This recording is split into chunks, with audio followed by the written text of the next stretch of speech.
Shalom, shalom, shalom, shalom, Shabbat shalom to the 12 tribes scattered abroad throughout the four corners of the earth. DSTM, we here. Don't shoot the messenger. Episode 208. All praise, honor, glory to the Most High. Why y'all shy, man? We in here. Hopefully everybody's doing well on the Sabbath. We're gonna get started in a minute. Koaf shalom, my brother.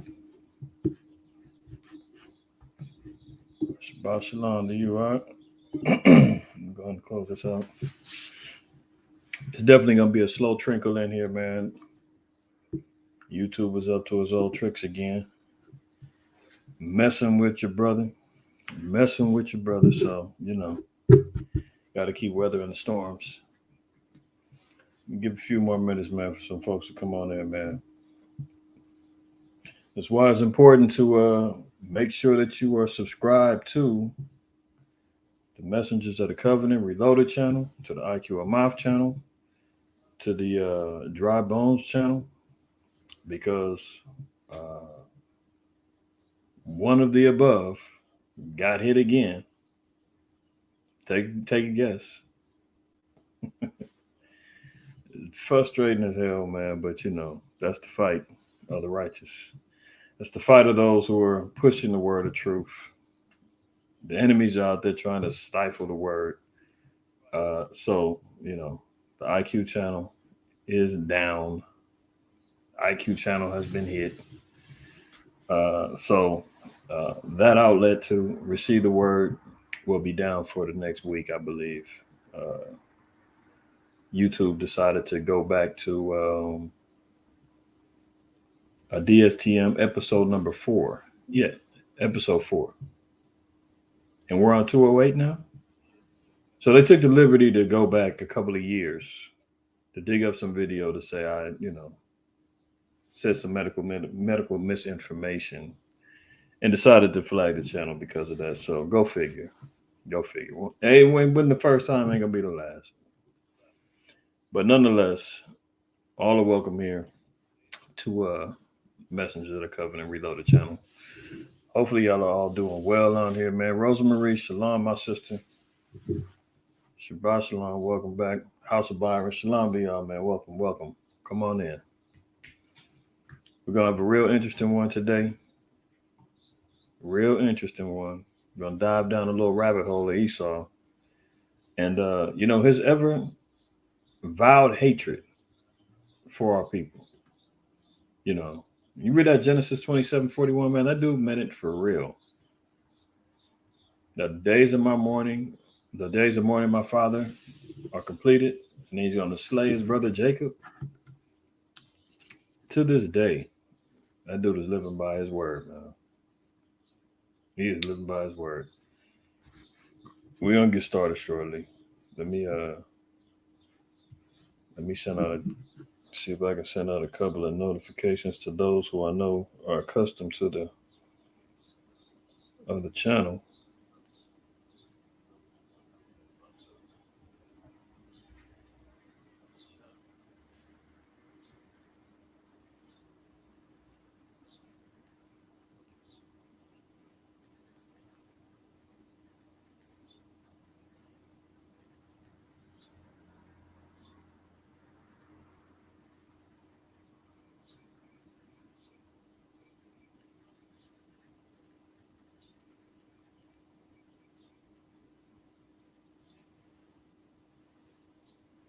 The House of Elkanah, shalom to the fam, man. What's going on, y'all?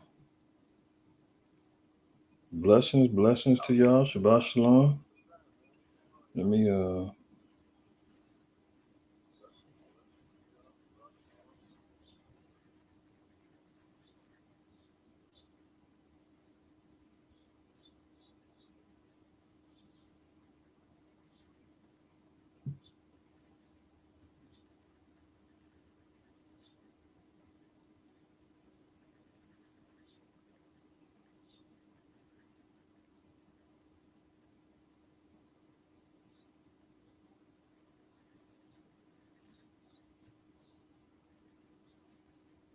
sorry, y'all.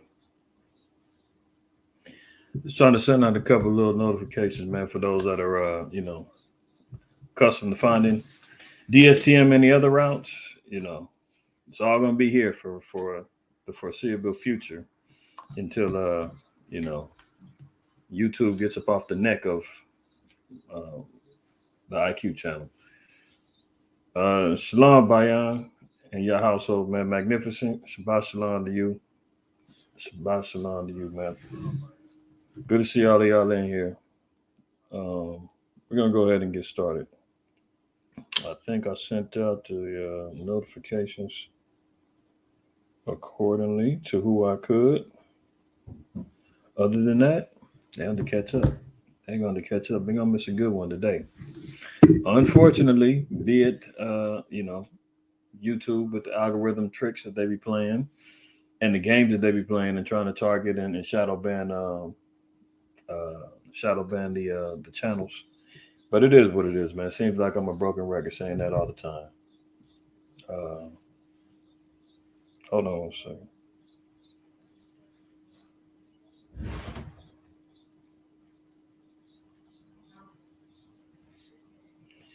Wow. uh, just as I notify one of the brothers, man. He tells me that his YouTube notification says that the I'm not live right now. It says it's still waiting for me to start, and I'm like, I'm live right now. What's going on? This is the type of folly, man, that goes on, man. I mean, the forever-ending battle that brother go through over here, man. But it is what it is. It is what it is. Uh,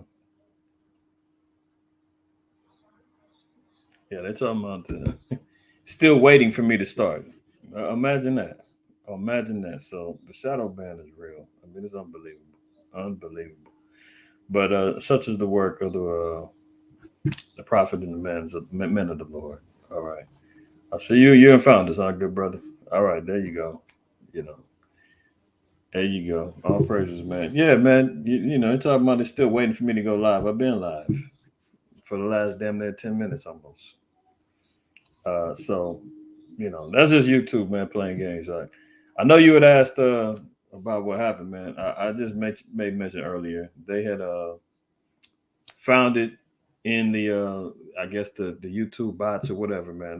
They went back to episode number 4 of DSTM, man, which probably aired a couple years ago. And somehow they went to archive that and said, "Oh, guess what we found? We just happened to stumble across this episode that you did, and there's medical misinformation going on. What the information is, they don't say. What actually I violated, they don't say. Anytime I try to, appeal, ask them tell me a timestamp. What did I say? What went on? They always say, "Oh, we're upholding the appeal. Don't ask any questions." So even fighting the damn thing is really kind of useless. I won one appeal one time, and that one I won. But other than that, and that was over some a copyright type of thing, and there was no damn. They were saying I was playing somebody's music copywritten in the video, and I wasn't. And then when I hit them back and told them what it was, they was like, "Oh yeah, our bad." Put it back up. So they be making up stuff, man. They be making up stuff. So it is what it is, man. At least we still riding over here. Yeah, absolutely, absolutely. You already know, man. He's relentless. He is relentless, man. I made mention of the scripture earlier. I'm gonna share it real quick, and then we're gonna go ahead and get started. Anybody else, man, they can come on in on the back end. Let's start up here. I'm gonna just share my whole screen.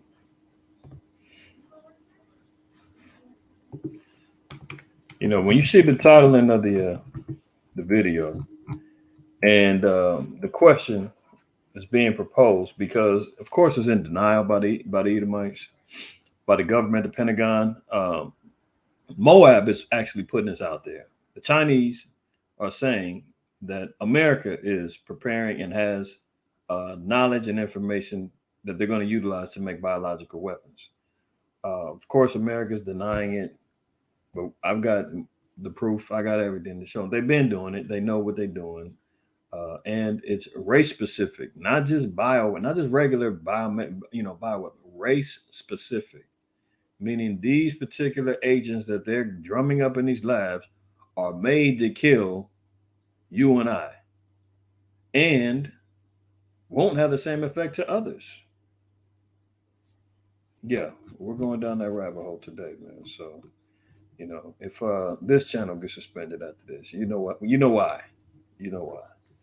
But Most High permit, he shields and protects us from Satan and all evil. And the word of the Lord will go forth in truth. Right? Genesis 27:41 says, and Esau hated Jacob. That's a strong word.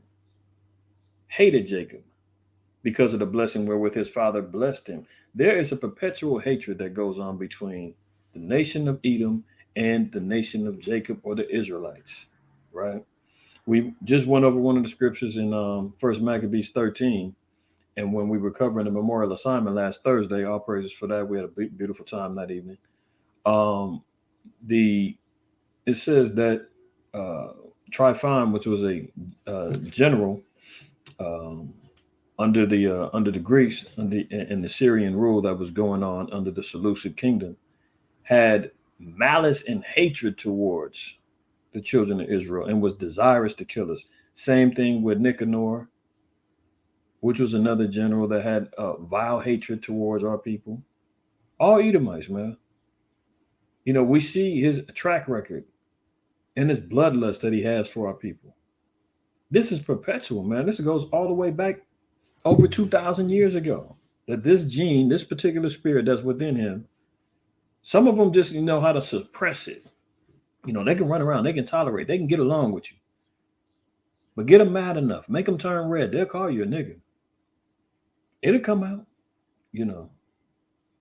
I just seen one of the brothers had posted a video and shared a video of some argument, man. It looked like they was in the UK on the train, some Edomites arguing with the brother had a strong accent, so it sounded like he could have been African or something. I don't know what happened. Somebody invaded somebody's space. The Edomite broad, she's just talking crazy. Ultimately, the conversation leads to her saying, "You're just mad because you were slaves." Now, she can dig up, and within her whole being, they can always push that little button that's going to make them revert back to master and servant mentality. That happens all the time. All the time. There's another one. Them brothers, y'all brothers, man. Hey, shalom, Joshua. I see you in the house, my brother. That's one of the brothers. They be sharing some good videos. There's another one in the UK, I believe. White woman, man, try to blame these jakes for hitting her car. They were parking the car. The car was parked. She comes out with her camera. I wish I could show them. She comes out with her camera. I'm calling the police. You guys hit my car. There's no way. And they like, there's no way we hit your car. There's plenty of room. We pulled in. There's nothing. Long story short, they go back and forth. She's saying, you hit my car. This is unbelievable. I'm taking pictures. Da, da, da, da, da. And then the dude said, they finally go and they say, look, these are old. This is an old dent that you got. There's no paint or anything on my car. Look at it. Finally, the woman says, yeah, you're right. You're right. And it was like, damn, why'd you lie? I lied. I'm sorry. That's the nature of the damn white man. Yeah, damn liar from the beginning, murderer from the beginning. Your father, the father is a devil. Hey, John 8:44. I'm paraphrasing that scripture, but y'all know it. I mean, the damn white woman was lying through her teeth, man. She just wanted a quick little case, hoping that she could probably get these jakes arrested or abused by the police if they pulled up. All of her a lie. She probably hit something a long time ago, and then she tried to use that as an excuse to say, I'm going to blame these niggas for a repair that I could never got done. Hopefully I can get their insurance to pay for it and maybe get them arrested. And after they finally pulled out the cameras on her and it was really showing what happened, she finally gave it up and said, yeah, I lied. I'm sorry. But that's the hatred that Esau has for Jacob. Let's read it again. And Esau hated Jacob because of the blessing wherewith his father blessed him. And Esau said in his heart, the days of mourning for my father are at hand, then I will slay my brother Jacob. That's what we're encountering right now, man. Esau's on the move. He's looking to slay his brother Jacob. He's getting ready to up the ante. He's getting ready to up the ante in regards to his warfare that he has on his people, man. Blacks, Native Americans, Hispanics, man, get ready.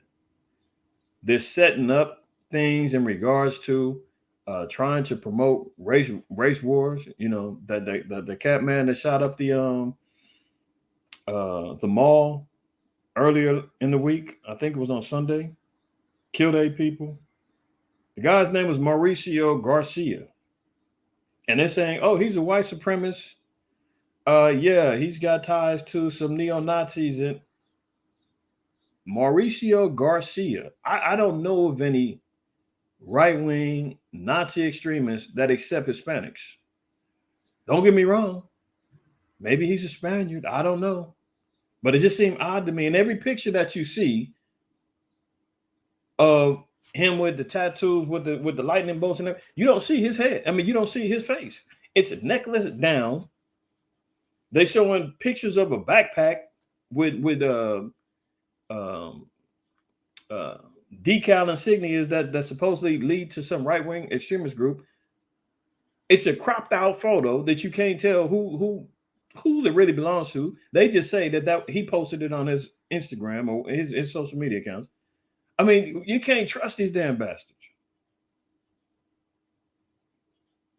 So let's get into it, man. Let's get into it. Hopefully everybody's solid, man. I might want to shrink myself a little bit. Yeah, you already know what time it is, right? Hate them with a godly hate. That's right. The righteous indignation of the Lord, man, is for real. Let's do it that way. All right. Um, let's get to it. We got a lot of good stuff to talk about today. A lot of good stuff. All right.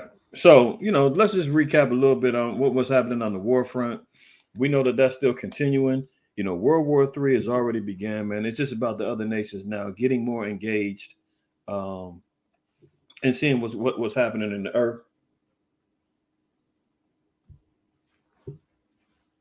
My bad, y'all. Trying to finish up my little breakfast. Um, the same back and forth. They're talking about the spring offensives that's going on over there in Ukraine and Russia. Of course, Ukraine is saying, "Oh, we're taking back cities." Russia's, is cowering down. They're having problems. Russia's saying we're launching multiple rockets and gone off a mass offensive, but only killed 2 people. I mean, those same headlines are still going on. So, not much going on outside of Mockingbird media, propaganda, more lies and more information that's trying to distract away from other issues that's happening in the earth and especially here in America. So, I'm not going to touch too much more on what's happening over there in Ukraine and Russia. Not today, unless something big goes down in the near future. I'm just going to highlight them things, man, but there's other stuff we're going to talk about. All right. So, rising military power. Japan warns of nuclear threats before the G7 in Hiroshima.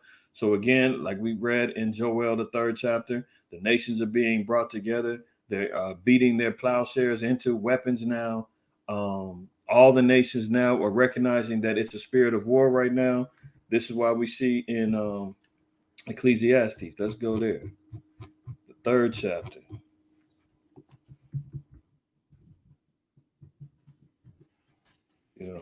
Let's look at this. Ecclesiastes 3, verse 1. It says, "To everything there is a season and a time to every purpose under the heaven." So regardless of what, the longer you're in the truth, man, and the more that you're discerning and you're moving in the spirit, you see how things are cyclical. You see how things are seasonal. You see how things constantly are moving in a period where you're saying, "Oh, this is happening again. Oh, this is going down again." The Most High said there's nothing new under the sun. It's just things that happen in their particular seasons. You're going to see a certain spirit that's going to move when you'll notice certain times of the year where you're always broke. You're going to notice a certain time of the year where you got some money. You're going to notice a certain time of the year when you may get sick or you may get afflicted. You may start noticing people are departing from the faith. You're going to see certain doctrines that's going to be popping up because everything is done seasonally and has a particular purpose, right? So, verse 2, it says, a time to be born and a time to die, a time to plant and a time to pluck up that which is planted, a time to kill and a time to heal, a time to break down and a time to build up. Notice that. A time to weep and a time to laugh, a time to mourn and a time to dance, a time to uh, cast away stones and a time to gather stones together, a time to embrace and a time to refrain from embracing, a time to get and a time to lose, a time to keep and a time to cast away, a time to run and a time to sow, a time to silence and a time to speak, a time to love and a time to hate, a time of war and a time of peace.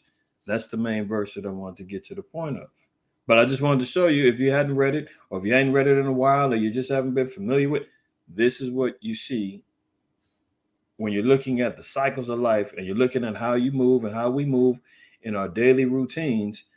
These are the particular principles that you have to embrace and you have to deal with in the spirit in order to combat or to move into the same spirit of the season. When there's a time to gather in them stones, it's time to put in the work. It's time to go out there and gather in the stones, bring in the harvest, to go out and go heavy with the teaching. There's times to cast them away. Judgments start happening. The Most High starts dealing with particular judgments that go on. Time to embrace, time to refrain from embracing, all of those things. But the Lord said that there's a time to love and a time to hate. That's for the Christians to say there's no place in the world for hate. Excuse me? The Most High says differently. That's like when the brother just said, hey, he hates him with a perfect hatred. The Most High says that's okay. There's a time for that. And there's a time of war. That's what we're in right now. Time for war is not a time of peace right now. You can see mass shootings going up. Warfare is going on. Chemical and biological agents are being drummed up to kill our people. That's being drummed up. Race wars is on the table. That's being drummed up. Economic warfare is going on, let alone literal national and kingdoms going against each other in war. Preparations for war. That's all happening right now. So you want to know what time we're in? You want to know about particular seals and things of that nature? You look around. And then we can start piecing the puzzles together. Okay. So Japan now is starting to ante up and rising up with their military power. They, we covered them a few months ago where they were seeking out help from Esau. Of course, white zaddy, America, telling them, hey, North Korea's over here launching rockets at us. What are y'all going to do about it? Or are we authorized to go ahead and start preparing defenses? They were running emergency drills, stop, drop, and roll type stuff when they were North Korea was launching their missiles a few months ago in fear of them being hit. So now they're warning of nuclear threats. So Japan prepares a host of powerful group of Western democracies next week. Tokyo is pursuing its largest military buildup since World War II. So what if they're saying this is their largest buildup since the last World War? That means that they're preparing for the next one, which is the third world, which is World War III. When we start seeing these things where there hasn't been buildup of arms, buildup of weapons, technology, so forth and so on, since the last World War, then you know what time it is. The resurgent Asian power wants to use the summit as an opportunity to discuss threats to global security in the region and beyond. The G7 summit, this is the gathering of world leaders. They come together, they start politicking in regards to affairs of economics, the wars, diplomacies, and things of that nature. So this is one of their concerns that they're going to bring to the table. When we always talk about the United Nations, man, who represents the so-called blacks and Hispanics? Africa got they got their representation. Spain, Europe, they all got their representation. But who represents our nation? Nobody. The white man goes over there and says, I speak on behalf of them. That's our property. That's our interest.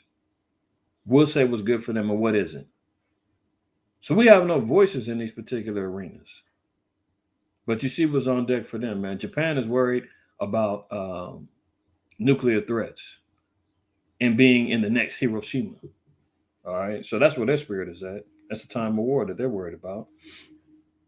Chinese warships sail around Japan as tensions rise ahead of the G7. This is what they're concerned about. China, they got North Korea at their necks.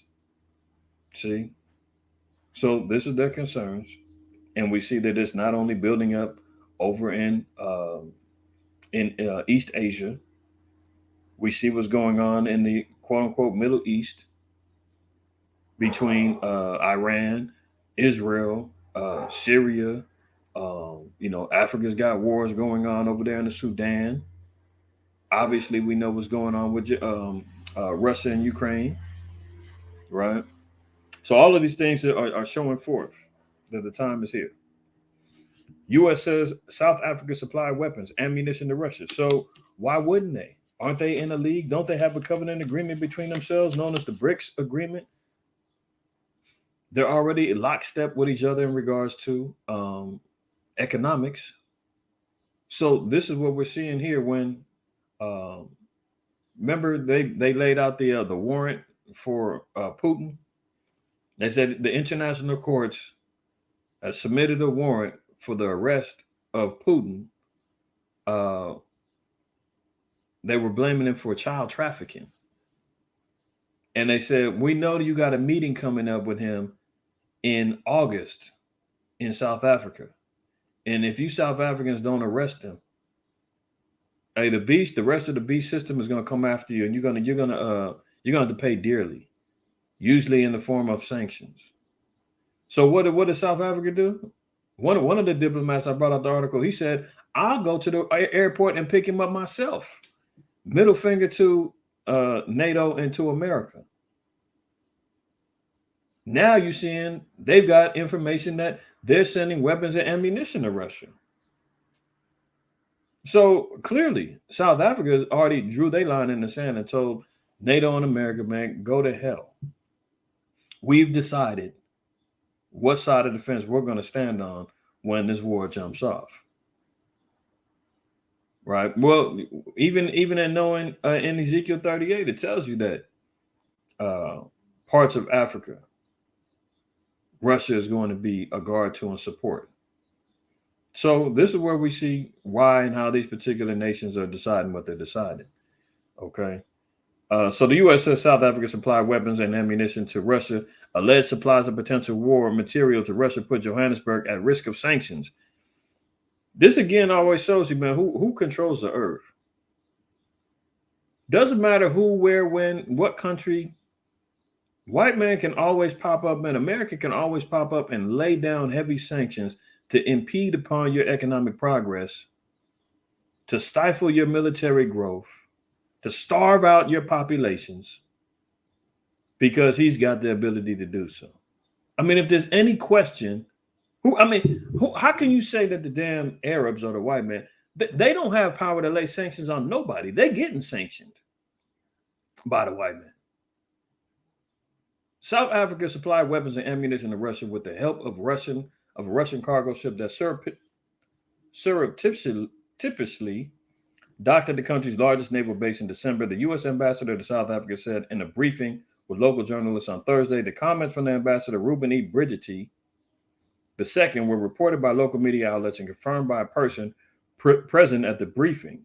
They are bound to further complicate the relationship between the U.S. and South Africa. So now they're saying that relations between America and South Africa now are strained because South Africa is leaning towards their new white zaddy, Russia, in comparison to constantly sucking on the tit of the gray whore. A country that has officially pledged neutrality on Russia's invasion of Ukraine, and that Washington and Europe have tried to draw closer to the Western alliance against Moscow. You know, they mad because them South Africans, man, they don't want nothing to do with America. And you'll see why. And South Africa does have remnants of Israel there. I remember some years ago, I had some conversation with some brothers out there. Man, this brothers woke out there, teaching, girded up in the whole nine. And I was getting some history from them, understanding how did they, come to the conclusions and learning. And they got from oral traditions and learning and understanding the scriptures and the spirit bearing witness that they're the children of the Most High. I'm not saying all South Africans, but I'm saying there's a remnant in South Africa that I witness and converse with myself with some brothers out there. But nonetheless, this is why we see America, go against this gray whore. Go against the beast system that it controls and it rides upon and controls and steers. They said, well, we'll hit you with some sanctions. How about that? We'll cripple you in that way. You know, there's certain nations they can lay sanctions on, they'll still be able to function. They've been laying sanctions on Russia for who knows how long, and Russia's prospering. Why? Because it's a damn Edomite. It's Esau, man. He's still going to have outlets and access to the earth. You can't sanction his own people, man. He's going to still be able to operate. Why? Because Job 9:24, the earth is given into the hand of the wicked.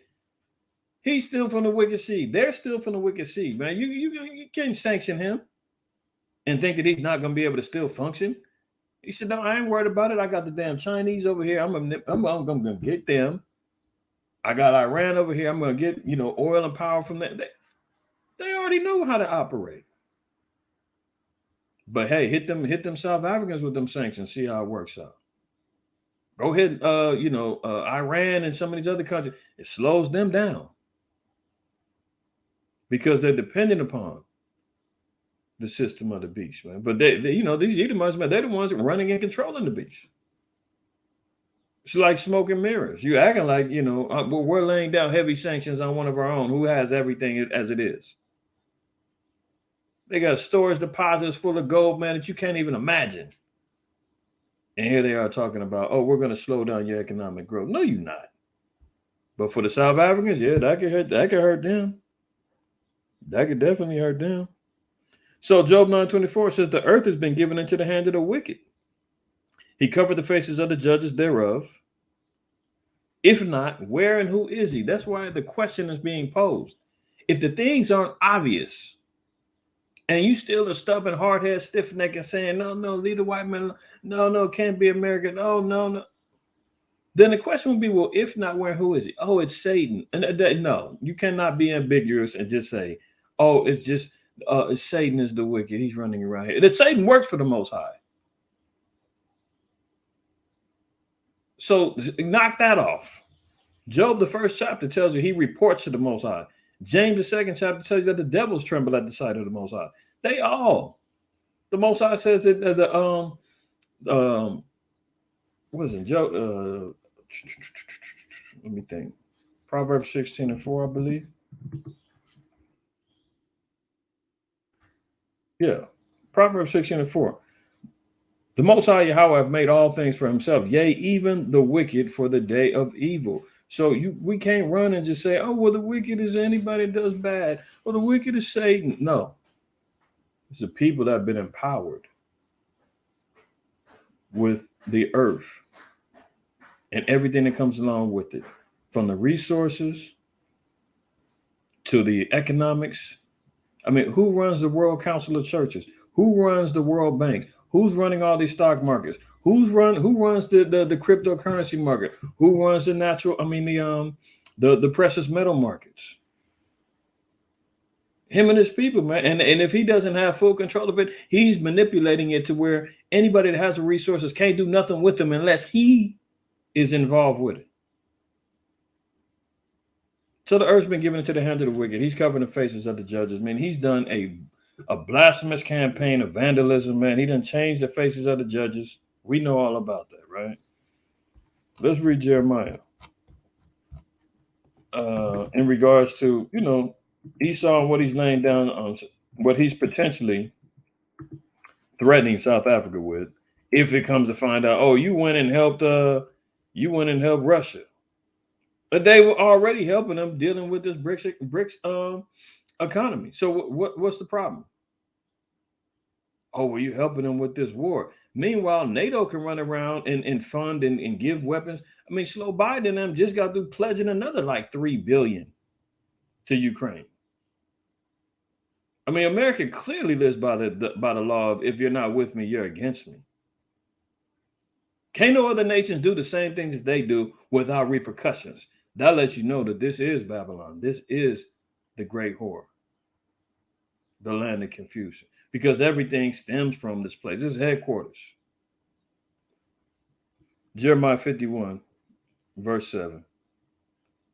Babylon hath been a goat. Well, let's read verse 6 because this is important too. Flee out the midst of Babylon and deliver every man his soul. The Most High said that fleeing out of the midst of Babylon is dealing with your soul. Deliver your souls. So just because if you say, well, we got to get the hell out of America, man, that they tried that some years ago, utilizing that as a doctrine, man, and many of them people came right back over here, realizing, oh, we got set up, man. It really didn't go down the way we thought it was going to be. Many fled into Egypt. They went to different places, man. They got left out there. There was a split that went down. I'm not going to mention the congregation. Some of y'all know. Now, if you decide and say, hey, you know what? I just can't, economically, it don't make no sense, man. America's just full of crap. And I'm tired of the LGBTQ HIV, agenda being pushed, man. I'm going over here to, what was one of them countries, man? In, not Barbados. I forgot where it was, man. Joshua, if you remind me, man, where the brothers was at in the islands, man, when one of the political leaders, man, I don't know if it was a prime minister or not. I forgot what position he played, but he was not playing with that LGBTQ plus stuff, man. He was like, hell no, don't bring that over here, man. If you do, man, you can get up out of here. We don't want, if you're with it, come forward so that we can. If you say, man, I'd rather go to a place like that, man, okay, cool. But don't think you're going to be leaving because you're going to escape the judgment of Babylon, man. The earth is going to be judged, man. All nations are going to be subject to judgment. The best way that we deliver our souls is by keeping the faith of Christ and keeping the faith of Yahweh Shai and keeping the commandments, as it says in Revelation 14:12. Ecclesiastes 12:13, fearing the Lord, keeping the commandments is the whole duty of man. We deliver our souls, man, by dying to the world and excommunicating ourselves from the folly that the world presents to us. Because your soul is what's going to need to be preserved. Fleeing out the midst of Babylon by not partaking in the wrath of the fornication, drinking from the cup. But see, all the nations have already committed themselves to it. Let's read it again. Flee out the midst of Babylon and deliver every man his soul. Be not cut off in her iniquity. For this is the time of the Lord's vengeance. See, the cutoff and the judgment that's going to happen to Babylon is because of its iniquities. If you don't partake in the iniquities, you won't be cut off in it. You know the old saying, man, you can run, but you can't hide. You can flee and fall off the truth and be wicked as hell in paradise somewhere down in Cancun, Mexico, wherever. The Most High is still going to destroy you. So, it's cool if you want to leave, but don't make it a doctrine to say if you don't, you're going to die with Babylon. That's not the truth. Babylon's going to be cut off because of iniquities, man.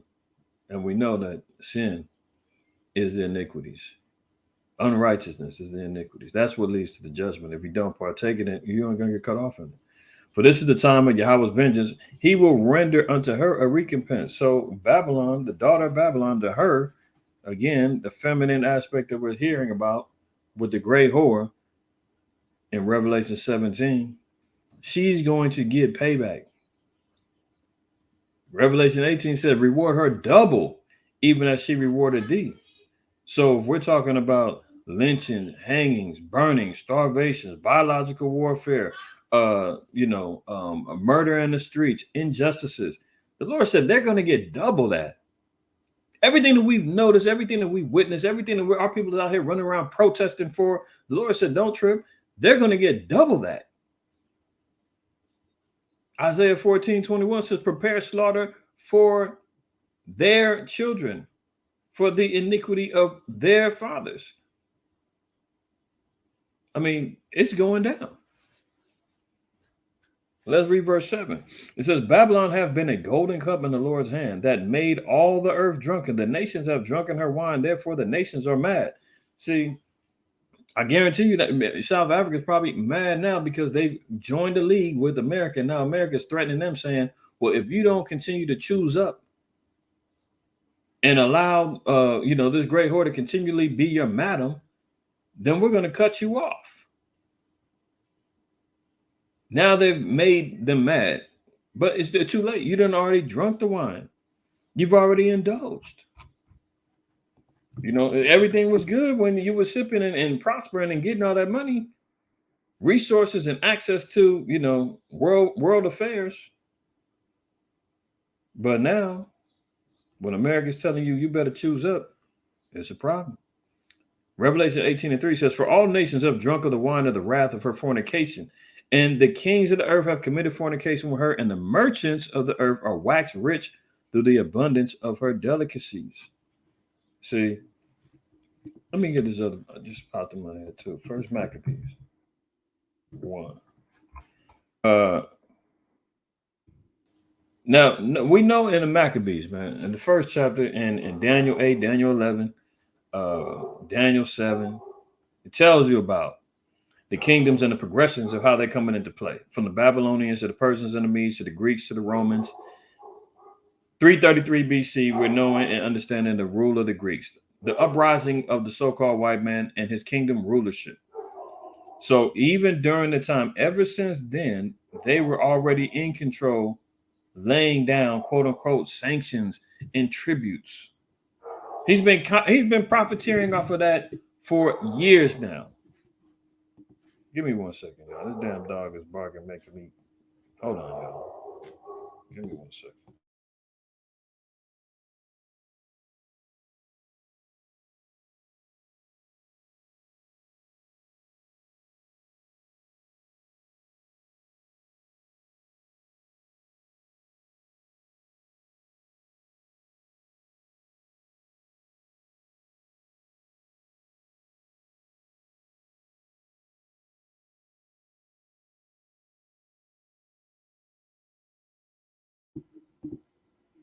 All right, my bad, y'all. I'm back. I'm back. All right. So going back over here to Maccabees, right? Uh let's start at 1 and verse 28, and then we'll read down a little bit. So first Maccabees 1 and 28. So so-called white man's been profiteering off of tributes, sanctions, taxing since 333 BC. But we're talking about damn near what, almost 2,400 years. He's been getting money like that, let alone imposing his will, colonizing land, stealing and robbing resources, man, conquering other nations, utilizing slavery and free labor, and how he subdued the earth. So first Maccabees 128 said, the land also was moved for the inhabitants thereof, and all the house of Jacob was covered with confusion. Sound familiar? A lot of that's still going on right now to this day, man. Hosea 4 and 6. My people are destroyed for lack of knowledge, you know. Daniel 9 and 7. Confusion of faces going on, people. My people are completely lost and destroyed. They're covered with confusion because what was going on back then is you had the beginning of the Hellenization of our period of our people, following after Greek customs and ways. They sought out license. They wanted approval. They wanted, covenantal agreements so they can be like the Greeks. No different than what's going on right now, man. They run. What are people down there swarming at the damn borders right now because they want a license to be citizens. They want to come over. They want to be Americans, man. They want that green card. They want the American dream. They want to be able to come over here so they can kill themselves just to live even more, working 2 and 3 jobs, underpaid, so that they can struggle and shack up in an apartment, 15 people in an apartment, man, struggling to just send some little money back home so they can try to set up a little place back home. But guess what? You coming into war zones. You got to move into gang infested neighborhoods. You got to come over here and start setting up your businesses and getting extorted by your own people. That's what they're getting ready to come to. But the same thing was going on back then. Oh, now House of Jacob's covered with confusion. And you know how that works out, man. The more it brings more enmity between the northern and the southern kingdoms. Southern kingdom say, man, here come them damn Mexicans and Hispanics taking all the jobs and vice versa. Oh, the lazy mayates, they come in. All they do is rob and kill and steal, and you know. And Esau's gonna capitalize on all of that. He's gonna capitalize on all of that, man. We'll talk about that in a little bit. I don't want to belabor the point. Got a lot to cover today, so let's continue on. 29. It says, and after 2 years fully expired, the king sent his chief collector of tribute into the cities of Judah and came unto Jerusalem with a great multitude and spake peaceable words unto them, but all was deceit. When he speaketh fair, believe him not, man. Like I said, these white folks, man, they just tolerate us. Many just tolerate us. You may have a couple of, a couple of them out there with white guilt, but Job 20 tells us about them. So his children are going to seek to please the poor. They're going to do us well in our captivity. That's all through the Most High. I think that's Jeremiah 15. The Most High is going to make them have mercy on us and make sure that we're being able to be sustained here. But don't think it's because they care and they love you so much. See, but they come with peaceable words. It says, but all was deceit. For when they had given him credence, he fell suddenly upon the city and smote it very sore and destroyed much of the people of Israel. See, that's what happens, man, when we bow down and we capitulate to their will and what they think is okay and what they are allowing and thinking, oh, everything's great, man. Look, he's allowing us to occupy and have businesses and whatnot. But meanwhile, man, the dude's over here taxing and living high off the hog of all the labor that he's done, that our people do. So South Africa now, they're being threatened with sanctions if they're helping Russia. All right, so let's continue. This is how we know how would this impact them. Economic relations between the U.S. and South Africa. This all comes as the rand was still trading at weak levels. The rand, I believe, is the dollar of South Africa. It says South Africa has preferential trade benefits with the U.S. under the African Growth and Opportunity Act.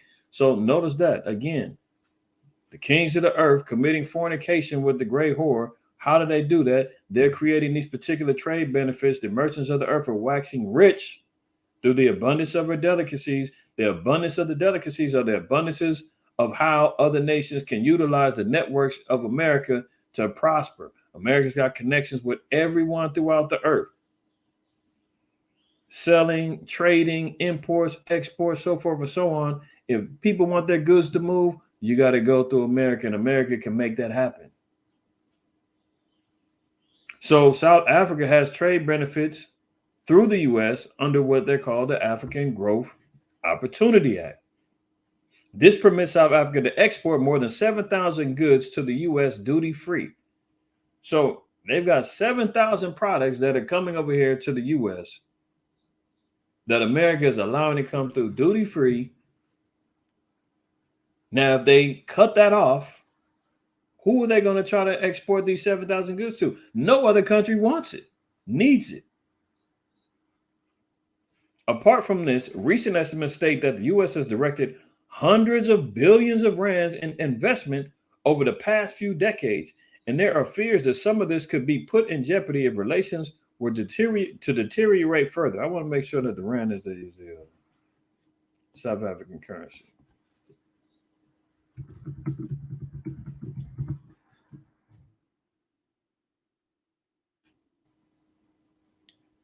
Yeah, the South African rand or simply rand is the official currency. I just want to make sure. I don't want to put nothing out there that I forgot, didn't have correct. But okay. So the U.S. has invested hundreds of billions of rand for them. They've got open exports. See, this is how they, South Africa done drunk the wine. See, and it says, apart from this, recent estimates state that the U.S. has directed hundreds of billions of rands in investment over the past few decades. There are fears that some of this could be put in jeopardy if relations were to deteriorate further. Economist Dale McKinley noted that the economy was already under pressure. The general feeling, I think, among many in the private sector of a depressed investment environment. The South African Reserve Bank and Governor Lesetja Kenyango last week said that the load shedding had already knocked off at least 2% points from the country's growth, which is estimated to be just above zero this year. So, they can't afford to get hit with no hard sanctions. But guess what? Russia's going to come in. China's going to come in. That's why they're willing to take this loss, because they're already developing this BRICS corporation economy that they've already got damn near 19 other countries willing to get on board to break away from the dollar. So the sanctions ain't going to be working like they used to. But I just want to show you how they're still in need of America until they get that rolling. Just another example of how the nations and the kings of the earth are in bed with America and drinking the wine. UK is sending long-range storm shadow missiles to Ukraine, says the defense minister. These are supposed to be some highly powerful, um, missiles that Ukraine is supposed to be getting a hold of. We'll see what happens with the usages of them. Russia is really upset that the UK is trying to step up their impact in the war.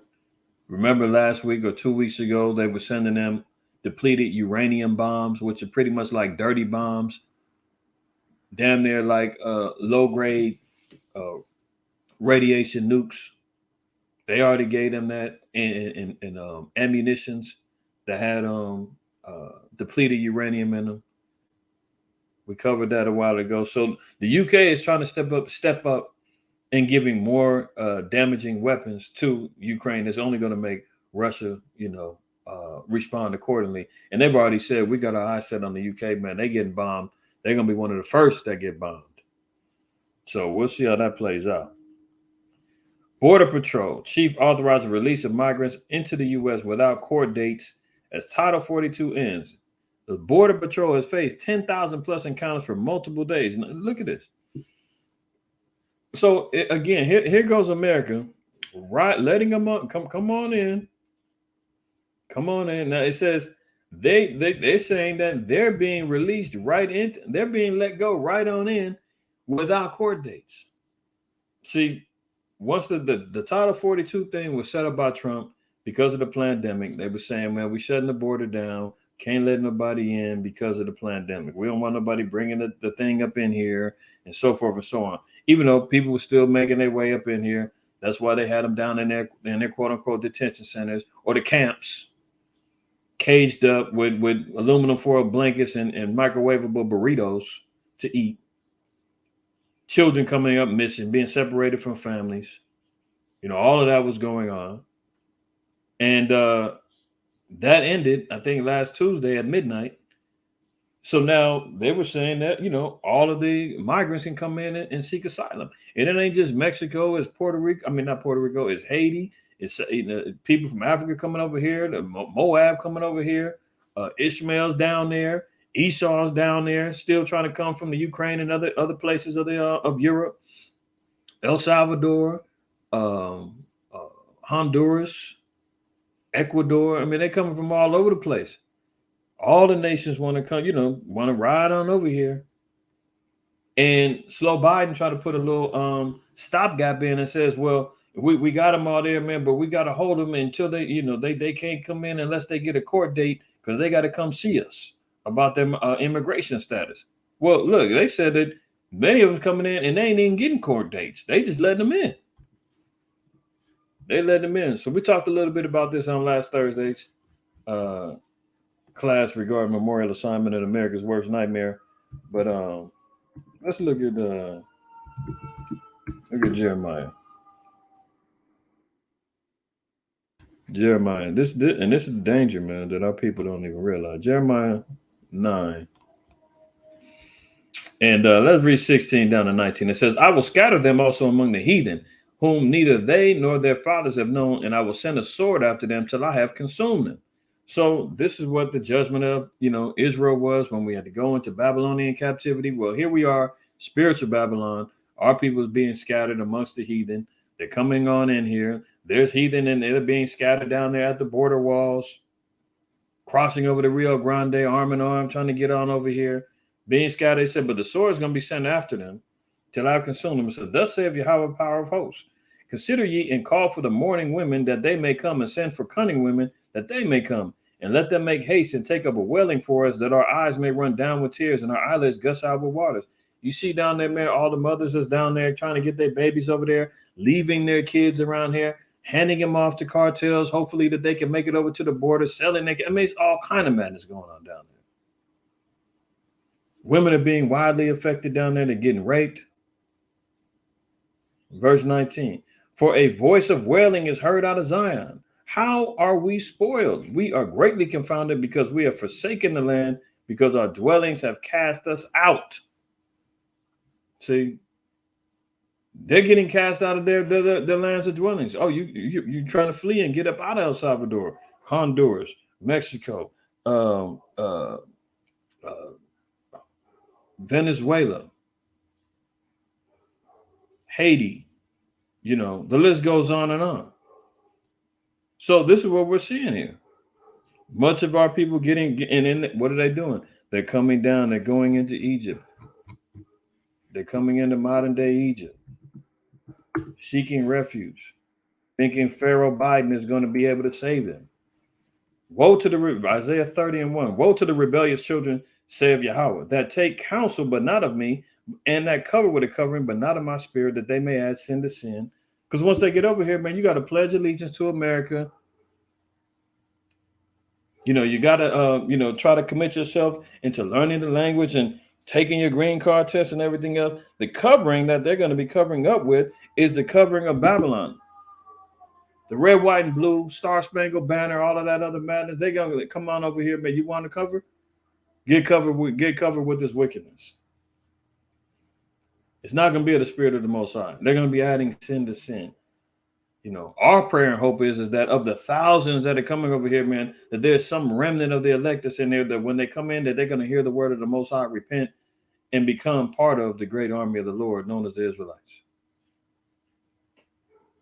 That's our prayer, that, in the midst of that horde of people, some of them get this truth, right? What are they doing? That walk to go down to Egypt. Well, how are they getting down there? On their 2 feet, man. And whatever belongings they could take. Walking down into Egypt, coming over here, standing and camping out at the borders, hiding out in bushes, running as soon as they hear some dogs or some lights flashing. It's sad. Now walk to go down into Egypt and have not asked in my mouth to strengthen themselves in the strength of Pharaoh. See, what are they coming over here? Oh, we want greater opportunities. We want more money. We want more. But listen, these people out here being utilized as pawns, man. They coming over here getting, hold on. But no, I'll go there in a minute. Strengthen themselves in the strength of Pharaoh and to trust in the shadow of Egypt. They want to come over here and put their right hand over their heart and say, thank you for allowing me to be a citizen. Some of them ain't even going to do that. They just going to come run ransack right up in here, man, and try to find their relatives or find somewhere to post up and try to, get themselves rolling as best they can. Jacob is a supplanter, man. Our people know how to hustle and get by. There's a hookup everywhere, somewhere. Damn sure believe our people's going to find it. So a lot of our people that's coming over here, they ain't going to follow the rules and come back for their court dates and all that, man. They're going to get lost in the system. And America knows that. But they're being brought into a place of a burning house that's already collapsing, man. America can't even pay their bills in the next month or two. How are they going to be able to support these people and tell them, hey, everything is good over here? But that's the allure that America still has. It's already, I don't want to jump the gun. I told you, we got a few things to cover today. All right. So verse 3 says, therefore shall the strength of Pharaoh be your shame, and the trust in the shadow of Egypt your confusion. Our people are going to continually still be confused in understanding what the will of the Lord is, because they're jumping out of the frying pan into the fire. Yeah, it might be worse over where they're coming from, no doubt. I'm not saying that it's not. However, this is not heaven on earth. America is not it. Why? Psalms 10:9.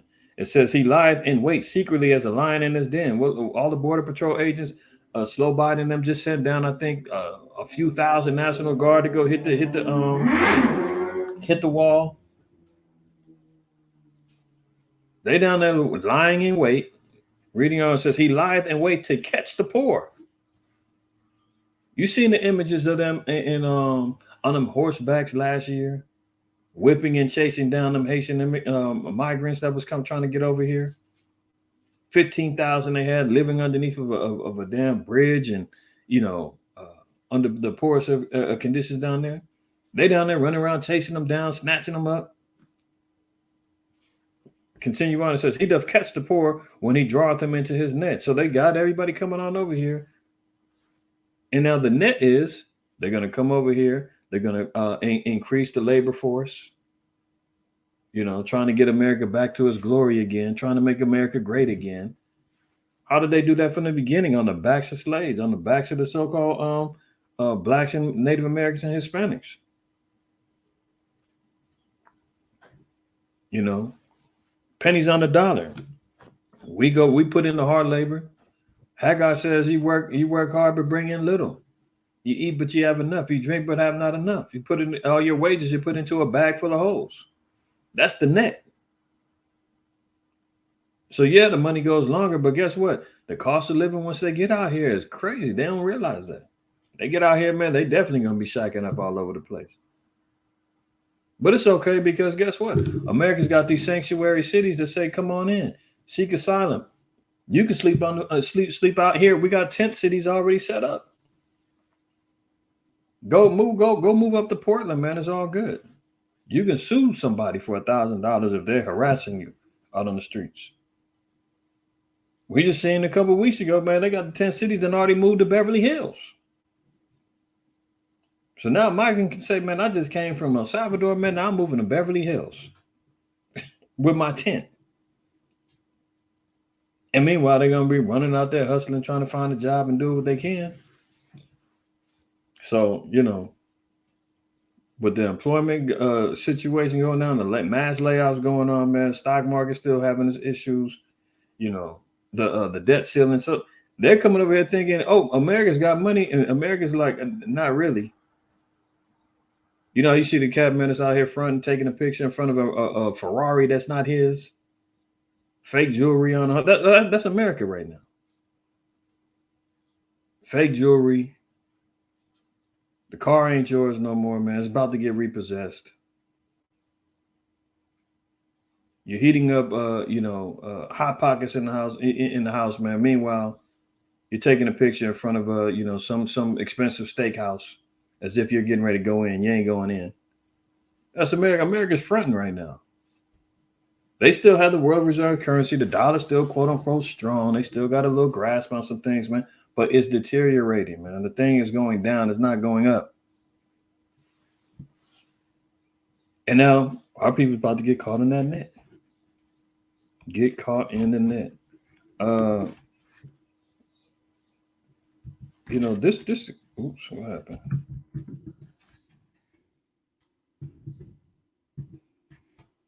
We go on to Exodus 1. You know, we seeing coming into Egypt. What was happening? Famine was in the land of Canaan. We said, well, we got to go to Egypt for resources. What's going on right now? Same thing. Destitute of resources, people are fleeing from economic struggles and hardships, hunger and starvation, fleeing from wars that's going on amongst drug cartels and things of that nature. So people are all leaving because of destitute situations, and they're all being said, "Oh, Egypt's got it." So our people did the same thing. So to see our people flooding in at the border right now, we know where to go if we want to survive. So Exodus 1,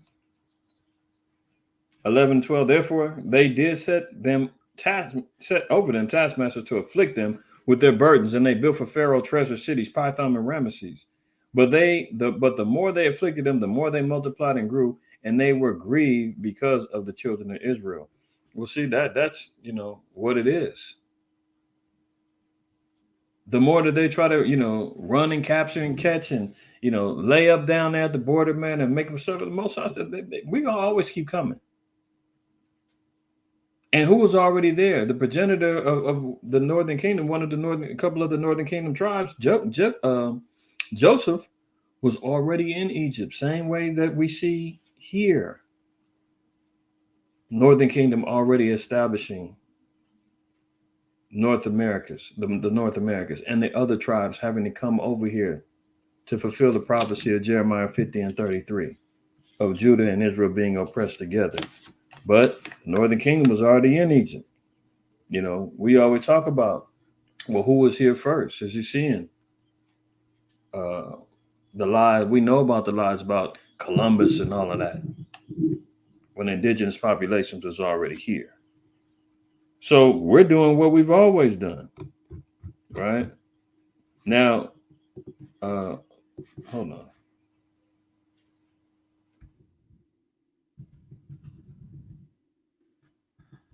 Look at this.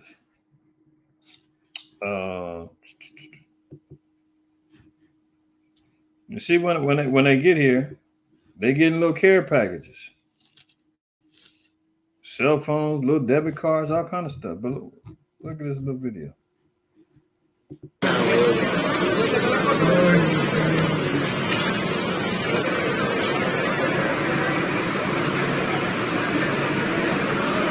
All of them get new phones, paperwork, telling them where and what they need to do. But what are they really getting? Little ID card. Little dude got a little ID card already. Look at it. They setting them up, man. That's why you got to wonder, like, why is everybody running over here? What are they being promised? What are they being told? Free Obama phones. Oh, but we need you to have your free tracking device.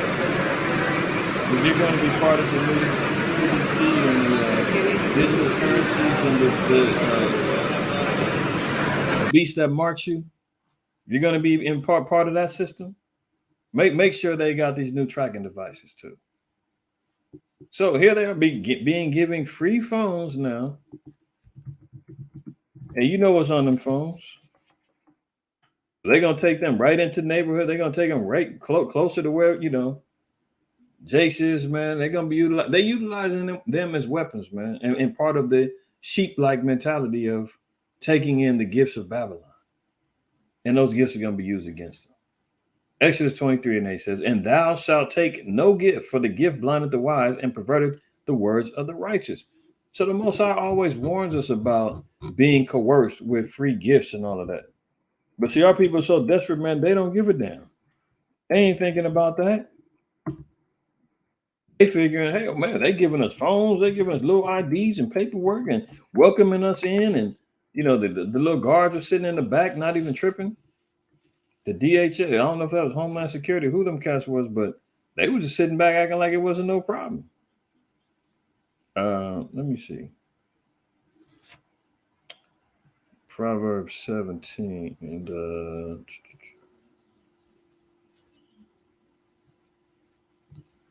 there's one. Hold on. I think this is the scripture I was looking for. Is it 3? Hold on.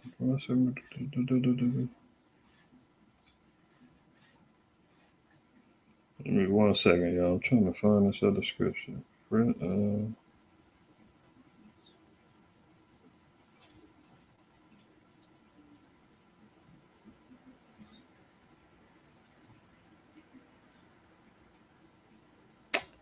Damn, I could have sworn this was 17. It's another scripture. Oh, here you go, right here, 23. Proverbs 17:23 says, "A wicked man taketh a gift out of the bosom to pervert the ways of judgment." So this is what ends up happening is our people is going to be taking in these gifts. They're going to be recruited into the wickedness of America. And they're going to pervert the ways of judgment. They're going to be utilized as tools, man. Our people's going to get jagged. That's why Ecclesiastes told us, a gift destroyeth the heart.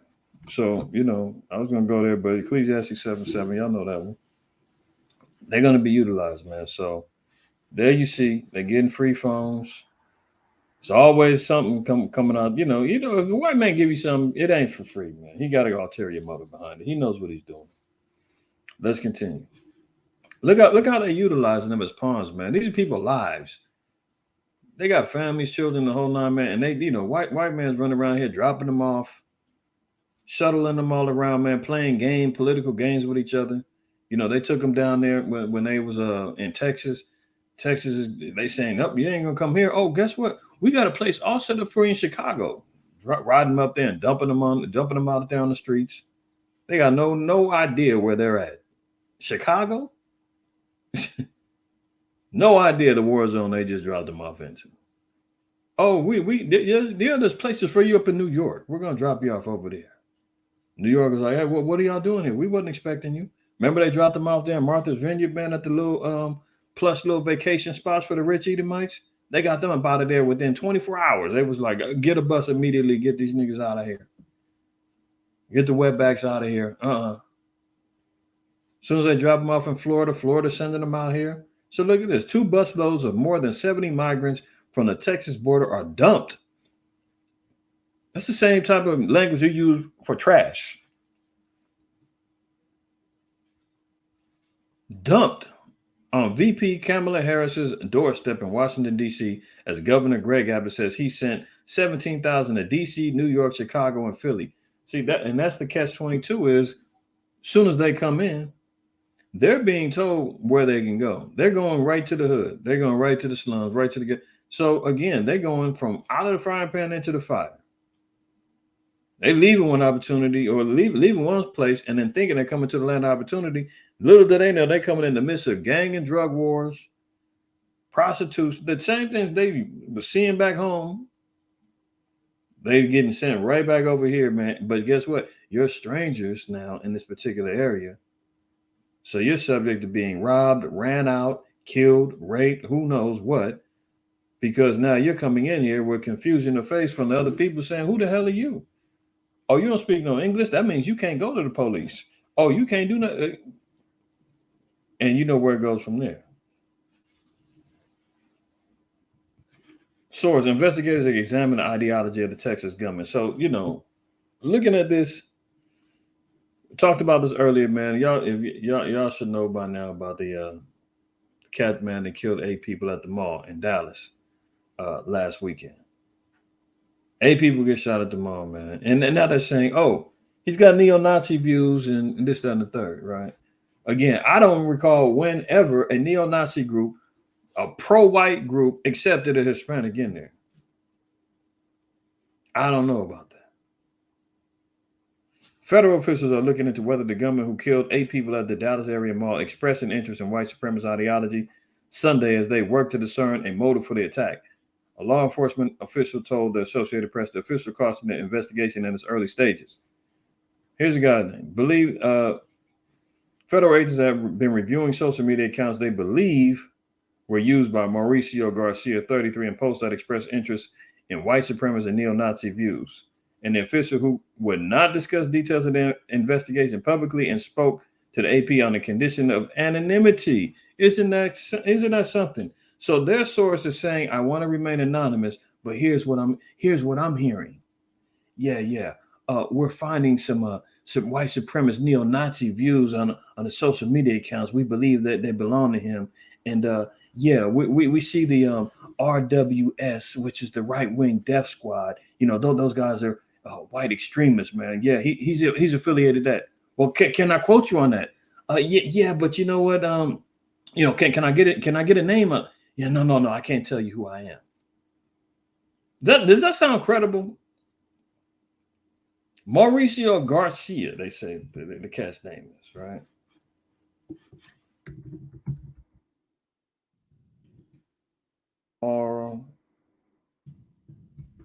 Garcia. Now, here you go right here. They said, "Oh, he's got his diary they found all of a sudden. He's dealing with paranoia, racism, and sick fantasies." Here he goes right here. This guy, I guess they would accept him into the white nationalists or white supremacist groups or whatever. They're saying that he got dismissed from the army for mental issues, mental health issues, right? Now look at this. Here. This is supposedly him. Where's his face at? You don't see no face. Oh, but he got the swastika on. He got the lightning bolts there. Oh, this guy's got a Texas tattoo. We're just supposed to believe that that's him, right? Let's continue reading. Diary of a psychopathic man-child. I guess that we're supposed to believe that that's his too. I guess, who knows? There's some of his writings. We're to believe that that's his. Here's a picture of him right here posing with somebody from Hooters. Clearly, he's got a shirt on, long sleeve. We can't see them same tattoos that we're hearing from. Here's his weapon stash.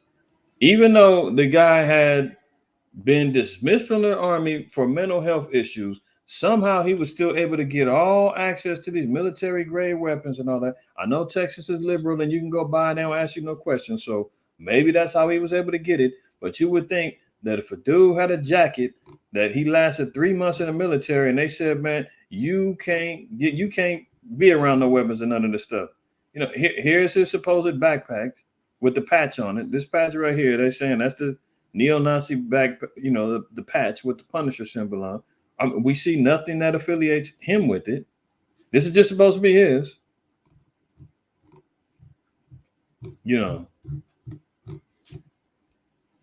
So draw your own conclusion to what narrative that they're painting out here. Not gonna read much on this article, but however, they're saying that this guy right here is a white supremacist that shot up the mall. I'm not saying that he wasn't the one that shot up the mall. I'm talking about his background reasonings could be planted in order to provoke a greater, war ideology to kick in, right? So they're questioning his views, and the only proof that we see is a headless neck down shot that says, "Oh, that's him with the tattoos and all that." We didn't see him with them things. You ain't see his face. You don't know. They can implant all these other different things, man, and then say that was all him. He's not here no more to talk about it. He can't defend himself. So what is it? Everybody's just gonna believe it. But that's the type of stuff, man, where provocateuring goes on with our enemy. 8 victims believed to be migrants were killed when they were struck by a vehicle when waiting at a bus stop in Texas border city. So right after that shooting at the mall, migrants who were all trying to flood on over here, who are now all of a sudden being targeted, who are being told you're targets for violence. 8 people get mowed down at a bus stop. 8 migrants. 8 people waiting at the bus stop in Texas border city were killed, and at least 10 others were injured on early Sunday when an SUV rammed into them. The victims, who are believed to be migrants, were at a stop near a Brownsville shelter known as the Osnum Center, a senior law enforcement official said. Shortly after the crash, around 8:30 a.m., 7 deaths were reported Sunday evening. Brownsville Mayor Trey Mendez said an additional person had died. And this guy that did this, they saying he was a 10 tribe cat. I forgot his name, and I didn't put him get it from the article. I forgot. But if you look up the guy that did the Brownsville crash, I might as well do it.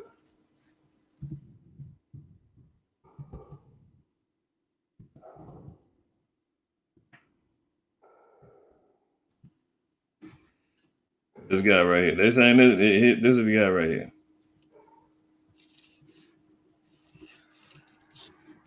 So, he's loaded. You can see him. They say he was intoxicated, had cocaine and benzos in the system. He's talking about the people got in the way. George Alvarez.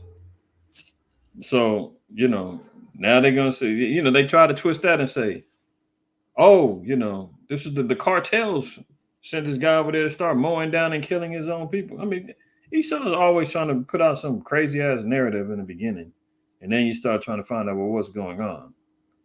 So this is the guy that did that, killed 8 and 10 people, drunk and high. That's the confusion of our people, right? Meanwhile, they're coming on over here, and the U.S. passes 200 mass shootings this year. This is research done by a nonprofit that follows after mass shooting. 200 this year. And mind you, we're only in May. We're only in May. 5 months in, we've already had 200 mass shootings. Welcome to America. Be safe out there, y'all, because it's only a matter of time, man, before these same folks that they're coming over here that they're giving free phones to and, stirring up narratives about, Esau's Esau's the one carrying, it was an Edomite that did it or a white supremacist, and meanwhile, it's your own people. The mental manipulation and the social engineering that goes on, man, is going to incite, possible race wars in the future. But that's prophesied. So we just got to track it and say, okay, well, where and when did this start? What are the type of tactics that, Esau is using? How do we wake up our people not to get caught up in the foolishness? Because it's going to happen. But here they go. They're already at 200, and it's a fifth month. Now let's get to some meat. Let's get to a little meat. Let me look at the scripture first. First Timothy 6 in the last verse. Actually, not the last verse. 20. It says, "O Timothy, keep that which is committed to thy trust, avoiding profane and vain babblings, oppositions of science, falsely so called." So oppositions of science, falsely so called. Science is basically knowledge. Okay, so it said, stay away from oppositions of knowledges that are falsely so called. They're being told that it's knowledge, it's science, and it's not. It's not true knowledge, right? But we know that this is tactics of the so-called white man. We know that he's going to utilize these things. 2 Corinthians 2:11. Lest Satan should get an advantage of us, for we are not ignorant of his devices. Some of this information we're going to talk about today, man, many of y'all may not even know about. Some of y'all may have, but we're going to talk about it. Pentagon making race-specific bioweapons to target citizens, China says. So the Chinese are accusing the U.S. Pentagon of making race-specific bioweapons. And it all goes back to the blame game. The U.S. was trying to say China was doing it. China's saying, no. America's really the ones who's doing it. Believe who you want to believe. I know who's doing it. You're going to know who's doing it too in a minute. China accused the United States on Wednesday of developing race-specific bioweapons to target citizens. Speaking with reporters, Wang Wenbin, a spokesperson for the Chinese Foreign Ministry, slammed U.S. Secretary of State Anthony Blinken for saying a day earlier that China is collecting human genomic data against ethnic minorities in Xinjiang and Tibet as an additional form of control and surveillance. So Anthony Blinken, State Secretary of the White House, he says, man, the Chinese are over there utilizing data collection on the human genome against ethnic minorities over there. Basically saying they're utilizing DNA and tracking systems and all kind of other stuff. All stuff America is envious of, wants to use, and is utilizing right now. That's why they gave all them 10 tribes, Northern Kingdom cast them phones. But America always throw stones and hides their hands and says it's the other nations that's doing this. Oh, look how oppressive China is. Oh, look at the dictatorships that's going on in these non-democratic cities, man. Look at what's happening over there in what was it? Zimbabwe? Not Zimbabwe. Uganda. Oh, look at them coming against the LGBTQ plus, man. Isn't that horrible? Meanwhile, America's doing the same stuff, man, forcing their will on top of people. The ruling Chinese Communist Party has targeted Xinjiang's Turkish-speaking Uyghur population, ethnic minorities such as the Tibetans and religious believers who remain outside the state of control for transformation through re-education. Now, listen to this. I'm going to read that one more time because that's what America wants to do. Now, the Uyghur population that's outside of that's Tibetans, whatever's going on with them, they're being oppressed by the Chinese. The Chinese saying they don't want to conform to the ways of China. oh, we're going to oppress them or whatever the case may be. That's their business. That's heathen business. I don't care about that. The fact of the matter is that these same type of tactics of oppression, America is going to utilize against us. See, China's always the blueprint, man, because they have control and they're allowed to be the bad guys because America's just going to flip on them and utilize the press and everything else and celebrities to sit back and point out what they're doing. And meanwhile, America's sitting back taking notes saying, yeah, how did that work out?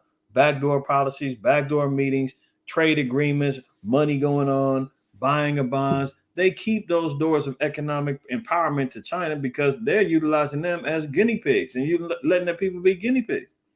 You see what's going on with the surveillance systems that they got going on over there, digital IDs, all that stuff is already going on, man. The uh, uh what do you call it with the economy that they got is all based upon behavior. I can't think of the name off the top of my head, man. If any of y'all remember, put it in the chat. Uh, Dang, what's it called? I mean, they got the one child policy, man. They trying to deal with population control. They let China do all of that stuff, and then they sit back and slowly but surely implement those things over here. You're talking about China keeping an eye on everybody. Next thing you know, America got cameras all over the place. Oh, you're talking about China spying on their citizens. Oh, guess what? America's got everything from your dishwasher, your refrigerator, to your phone spying on you. They talking about one child policies. America's running around talking about we need to legalize abortion and we need to cut down the population. Bill Gates included, going public talking about that, reducing population.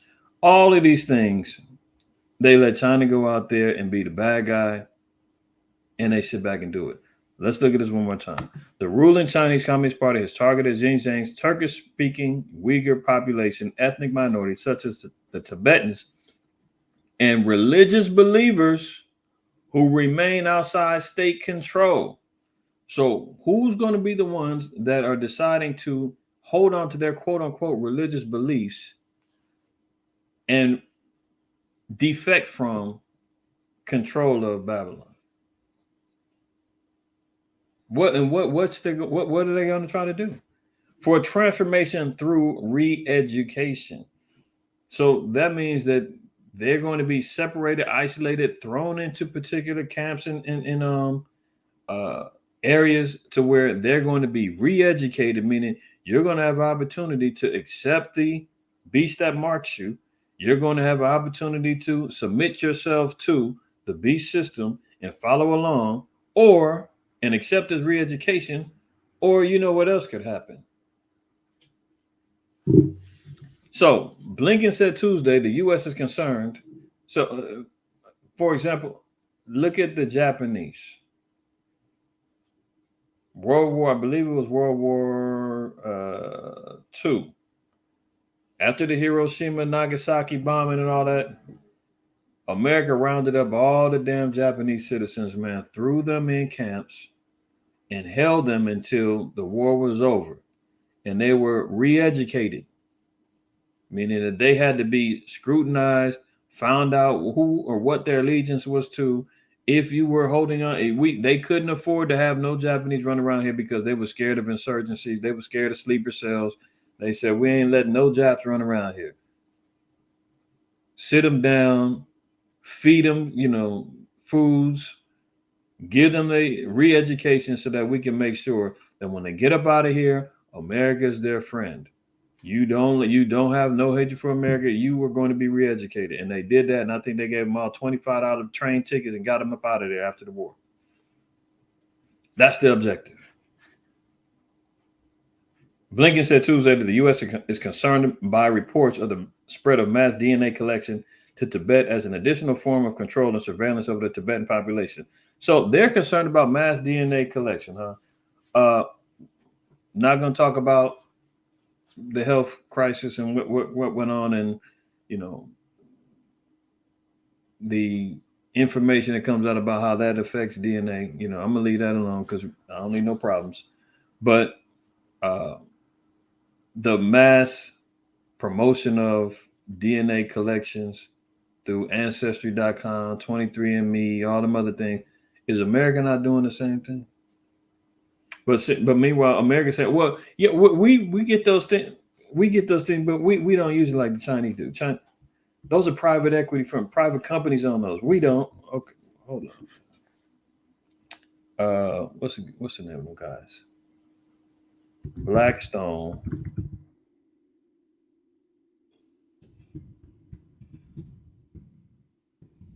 I brought this out a while back.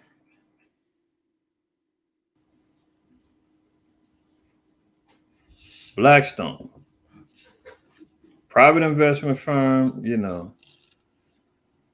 Blackstone completes acquisition of Ancestry, leading online family history businesses for 4.7 billion.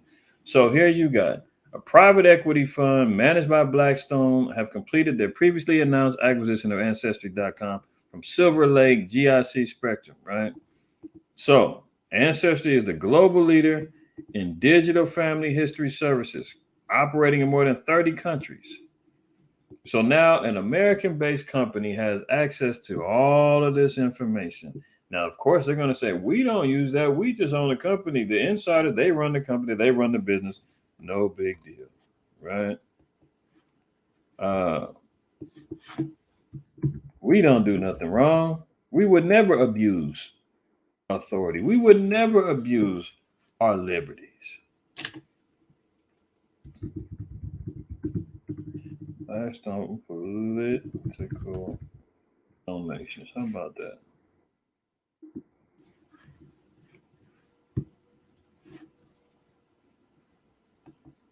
Look at this guy. Blackstone's Schwarzman. Is that how you say it, you damn Germans? Schwarzman. Schwarz is damn black. Schwarzer. That's what they call a black, or derogatory term for a black person. So he's a black man. Blackstone Schwarzman. Stephen Blackman. Ain't that the pot calling the kettle black? Anyway, Blackstone Schwarzman emerges as Wall Street's top political donor. Wall Street's top political donor. So do they invest in politics? Are they lining the pockets of political candidates, greasing the pockets so that they can have particular backdoor deals? No doubt. So if he's involved with political contributions, look at it. Blackstone's group chief executive Stephen Schwarzman has spent more than $27 million so far this year backing U.S. politicians, including President Donald Trump, making him Wall Street's largest campaign contributor, according to Reuters' review of regulatory findings. Could that potentially open up the door to where government officials and agencies could get access to his resources? It's one hand washes the other, both hands wash the face. He's got access now to the world's largest DNA family background. We just read it. The global leader of digital family histories, operating in more than 30 countries, more than 3.6 million subscribers. You got access to it. And meanwhile, Esau's saying we would never do that. The Chinese, man, the Moabites, man, the Chinks, they'll abuse it. Really? Can we trust a so-called white man? I think not. Well, the most I say, never trust that enemy. And they say, yeah, well, they've always been owned by private equities and all of that. This was just a buyout, a bigger buyout. We don't utilize that information. I can't tell that they would not use and have that resource to say, you know what, we need access to all of it, man. Schwarzman, open up the vaults. And we'll make sure that you stay in business. We'll make sure that you continually prosper. You understand? Look at this. This is part of the article too. The U.S. wing said, quote, widely collects and uses genomic information. Did he lie? We just started seeing that. The U.S. Now, white man saying Moab is lying. Moab says, please, look down here. It says, these claims do not hold water and mean nothing except manufacturing sensational news items.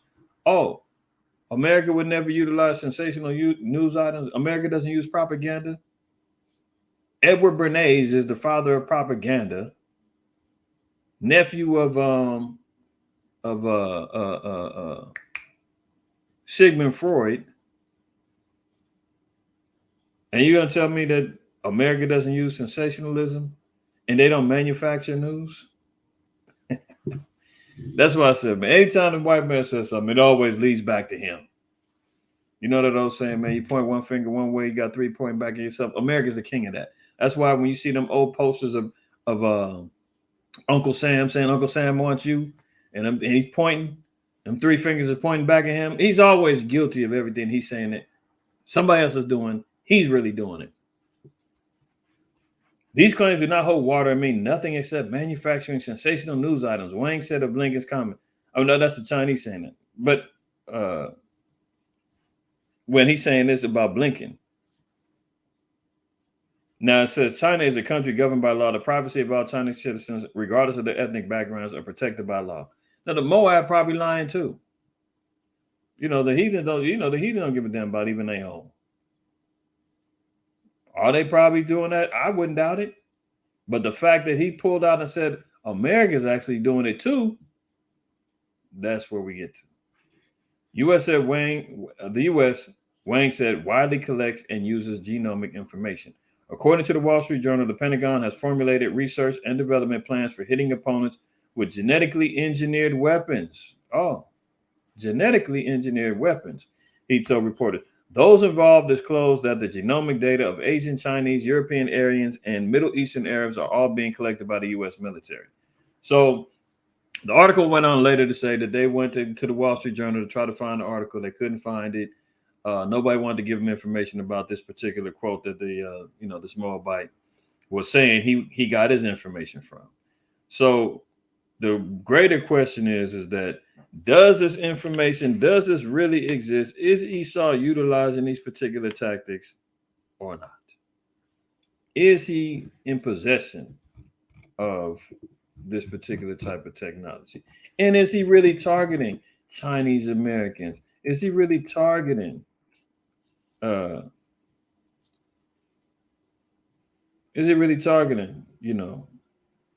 European Aryans? Hell no. We know Psalms 80, Psalm 83 tells us. Psalm 83 tells us already who the real target is. Psalm 83, 2, we'll read down to 4. For lo, thine enemies make a tumult, and they that hate thee have lifted up the head. They have taken crafty counsel against thy people and consulted against thy hidden ones. So they're consulting against us. They're coming against our people. It says against our hidden ones, right? They have said, come and let us cut them off from being a nation, that the name of Israel may be no more in remembrance.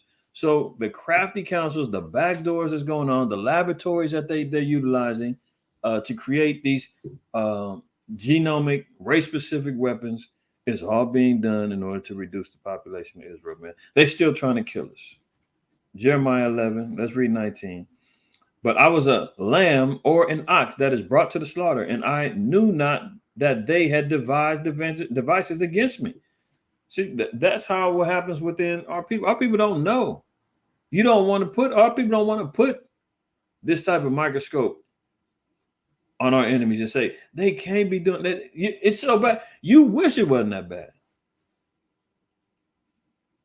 And you know why we can't even think in them realms? Is because our people don't think that wickedly. We wicked. Our people is wicked as hell and can come up with some stuff, but not to the nature of the so-called white man, man. This guy is so devious and does things so beyond the realms of possibility that you wouldn't even think that it's possible. He said, we don't know the devices that are being devised against us. Many of our people didn't know about the things that I brought out in that the LGBTQ plus gender war Scrabble game information I brought up. They ain't know that these type of weapons was being utilized to break up our families, to break down our genetic structure, man, to turn us effeminate and masculine and so forth and so on, man. All in a divisive way to destroy our nation, our ability to repopulate, our ability to have sexual connections with one another, that can all be dispelled because you won't be able to repopulate. And that also is a weapon to destroy the nation.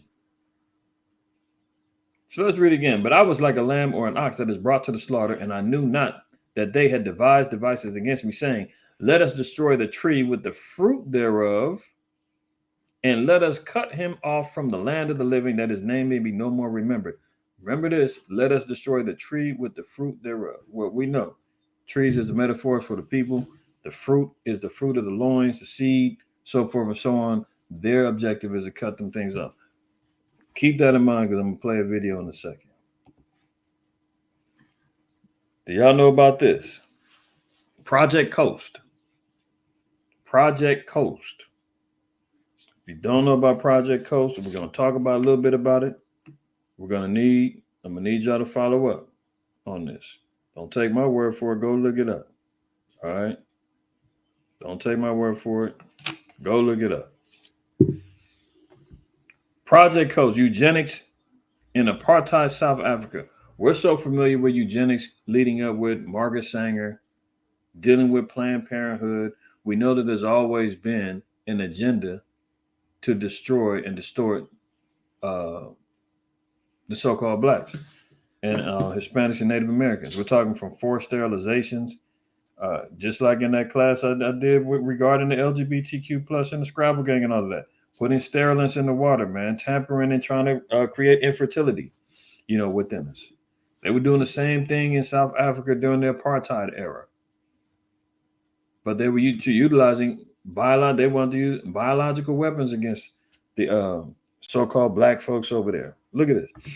It is a decade since the exposure of Project Coast, apartheid South Africa's covert chemical and biological warfare program. In that time, attention has been focused on several aspects of the program, particularly the production of narcotics and poisons for use against anti-apartheid activists and the proliferation of both chemical and biological weapons. The eugenic dimension of Project Coast has, by contrast, received scant attention. It is time to revisit the testimony that brought the suggestion of eugenic motives to light, reflect on some of the Truth and Reconciliation Commission. So this is the commission that they had that brought up this Project Coast, the Truth and Reconciliation Commission. So when you hear TRC, that's what it's talking about. Findings and search for lessons that can be taken from this troubled chapter in South Africa's history. Testimony at the TRC. Several allegations concerning the eugenic agenda of Project Coast came from the testimony of Dr. Adrian Goosen, a scientist who had founded the front company Rotoplat Research Laboratory in 1983. Research undertaken at RRL aimed to develop a bacterial agent that would selectively kill black people. Let me read that again. For the people in the back, and for the people that's going to watch this at another time, and for the people that love the so-called white man and your enemies and say he would never do anything to hurt us or harm us, ask the Native Americans, did he do that? With smallpox, whooping cough, and other vile diseases that they brought over here from Europe, and utilize those things as weapons against our people, man, and to destroy a whole population. Research undertaken at RRL aimed to develop a bacterial agent that would selectively kill black people. So it wasn't designed to kill nobody else. They study the genomes, they study the DNA, they study the things that will and won't affect us. Just like, they can look and say, well, sickle cell mostly hits black folks because of, our genetic dispositions for, blood disease and stuff like that. They study all that stuff, man. That's why you see like the movie Get Out and all that other stuff, man. They study us to the T. Now it says this initiative, according to Goosen, had been described by South Africa's then Surgeon General, Dr. Neil Noble, as, quote, the most important project in the country. It was the number one thing that they were developing was how to kill black people with this bacterial agent. This guy right here was one of the heads of it. They calling them Dr. Death. This is the original Dr. Death, not that guy, Dr. Kevorkian, that was killing cats back in the day. This guy, Wutar Basan. You ever heard of him? Look him up. WOUTERBASSON. I brought this out and talked about him some years ago, but always a good time to bring him back on. Listen to this guy.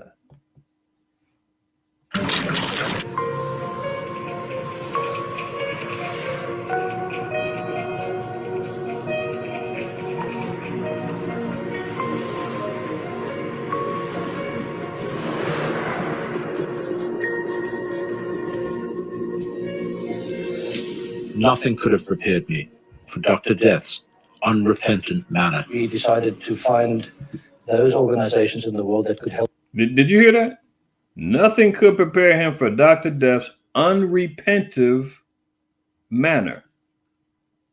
That means he has no remorse, man. He care less. Unrepentive, huh? Look at this. See, and this is for the Christians, man, and our damn, Stockholm syndrome people that's out there, man, that love your oppressor so damn much. The Most High said, "I'm fair. I'll give him a shot." Isaiah 26:10 says, "Let favor be showed to the wicked, yet will he not learn righteousness." You try to tell a heathen, man, tell him, you know what? Your only opportunity, man, to get right and make right with God is to serve the children of Israel, man. The servants and handmaids in his kingdom, man. You got to repent from your evils. All they talk about it wasn't me. That was in the past. I can't be responsible for what our forefathers did. I didn't do it. No. They can't humble down. Christ ain't black. I know that much. And you saying the scriptures say differently. He can be any other color but black. As soon as you bring it up that he was black, man, they can't do it. They don't want to cop to it. Then if they do say, yeah, he was, but so what? Color doesn't matter. There's every excuse in the book, man. The scriptures say, man, a sinful man won't repent, but will find an excuse according to his will. So let favor be shown to the wicked, yet will he not learn righteousness. We just got through saying the dude said nothing could prepare him for Dr. Death and his unrepentive nature. Yet will he not learn righteousness. In the land of uprightness will he deal unjustly and will not behold the majesty of the Most High. Let's get back to him.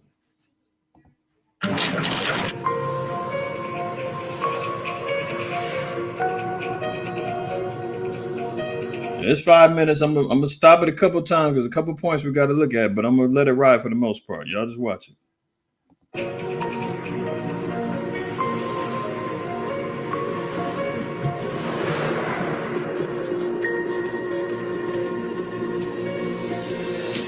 Nothing could have prepared me for Dr. Death's unrepentant manner. We decided to find those organizations in the world that could help us with technology. And of course, they were mostly in the UK, in America, odd few stations in Europe.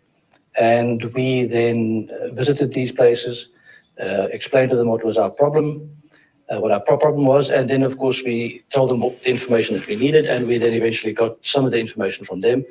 Now, notice he said they went to all these particular nations, the UK, the US, and other nations. And he said, we told them what our problem was. What was the problem? We got some uprisings, some niggas that's out of control.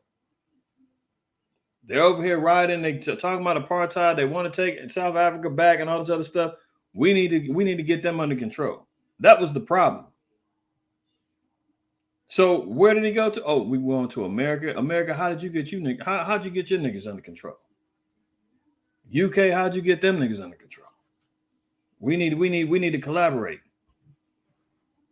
So he said we wanted to go discuss and tell them what the problem was. And we then visited these places, explained to them what was our problem, what our problem was, and then, of course, we told them what the information that we needed, and we then eventually got some of the information from them. The rest we bought, borrowed, and stole. Strangely enough. The rest, anything that wasn't voluntarily given, the rest they bought, borrowed, or stole. Keep that in mind. In America and in the UK, they borrowed and stole. Strangely enough, in America and in the UK, The help that came from there was ideological. Did you hear that? He says, strangely enough, the information that he got from the US and the UK was ideological, meaning it was ideal information that they got from the UK and from America. I was going to go there. I'm not going to go there heavily, but Daniel 7, Revelation 17 tells us about the beast, the last beast being Rome, and coming from Rome, and through the lineages of the empires of America, you get Great Britain and the US. That's where you get the 1776, the War for Independence, and all that other crap. They're intertwined, but that shows you the shared history that Great Britain and America have. They still have knowledge about slavery. They know how to subdue niggas and all, this is what we're talking about. He said, oddly enough, these two had the most ideal information on how to poison and kill black people. Let me back it up one more time. I'm gonna let it go. Did you know David Kelly? Did you have a relationship with him? I met Mr. Kelly. My bad. There was ideological. But some of the information from them, the rest we bought, borrowed, and stole. Strangely enough, in America and in the UK, the help that came from there was ideological. Did you know David Kelly? Did you have a relationship with him? I met Mr. Kelly on 3 or 4 occasions, from a pure information exchange point of view.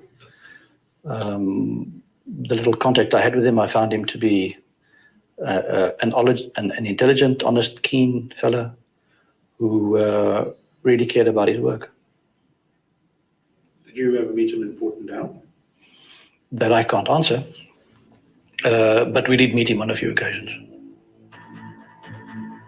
What was the extent of Bassan's relationship with Kelly and the West's most secret military labs? So there's another guy, David Kelly, who was doing his own experiments over here in the West, trying to figure out how he can kill Jakes over here. So that's why he said, do you know David Kelly? So yeah, we met on a few occasions, exchanged information. And he asked him, what was the extent of your dealings? He said, I can't answer that. You were able to visit Pentagon, Fort Detrick?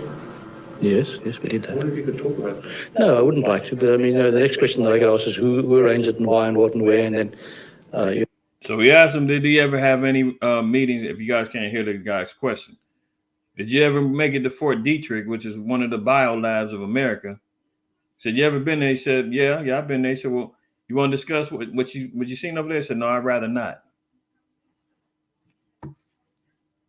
I already have hassles with the UK and American governments. I don't need any more, thank you. It's enough for me. But suffice to say, we went there with no objective of ever doing any damage to either the UK or the USA. Our sole objective was to make sure or to determine what they could do to help us and how we could enhance our own program based on their knowledge. The people who knew Larry Ford, his neighborhood, they had no idea what he was up to, that he was working with the South African Germ Warfare Program. Larry Ford was messing around with chemical biological warfare. He was a wonderful fellow, mad as a hatter.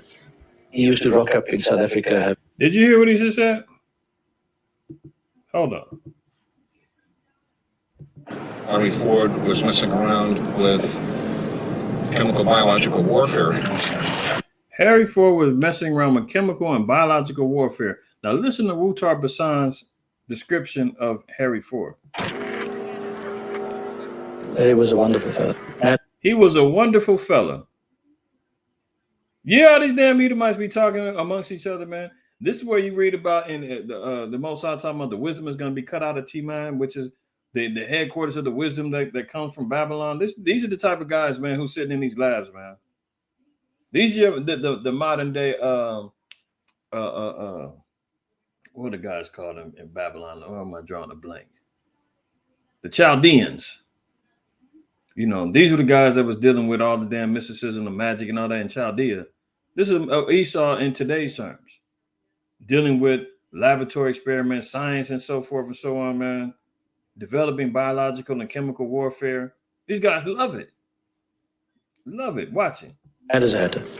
He used to rock up in South Africa, having flown intercontinental flights with a trousers pocket full of goodies in sealed vials that he claimed were a trouser pocket full of goodies. They're drumming up weapons of death, and he's calling them goodies.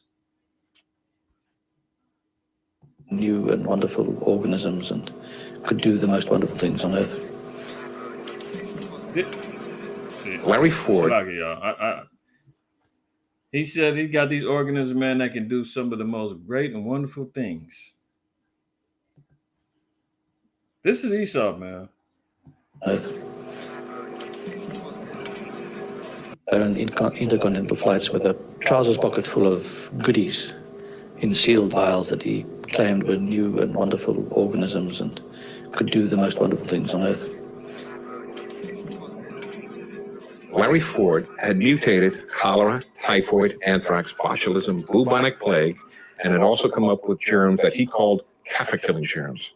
Kaffir, as you may know, in Afrikaans, is the equivalent of the N-word. So these were germs that were specifically engineered to kill only black people. Hello? Oh, but he loves you, though, huh? Kaffir. Remember you talk about bywords and proverbs, you know, and all the nations, man, gonna call it Kaffir. That's a nigga in Afrikaans. That's what the Africans would call it. And this dude made the weapons that specifically was going to kill Killing germs. Kaffir, as you may know, in Afrikaans, is the equivalent of the N-word. So these were germs that were specifically engineered to kill only black people. In other words, an ethnic biological weapon. Had Project Coast really gone this far? From the beginning, this idea of can we find a way to control the size of the black population was considered one of the most important areas of research. It got even more important over time as the size of the black population and the seriousness of the uprisings increased. So that's one reason why they got into genetic modification, research into is there a way to have contraceptives that could somehow basically sterilize blacks without them knowing it, and kind of all kinds of what. Without them knowing it. What did we just read in Jeremiah? That we didn't know about the devices devised against us. At the time, or in hindsight, seemed like pretty far out research. There was some talk about an ethnic weapon Project Coast working on that was called the Black Bomb. That was great. Yeah, that was the most fun I've had in my life.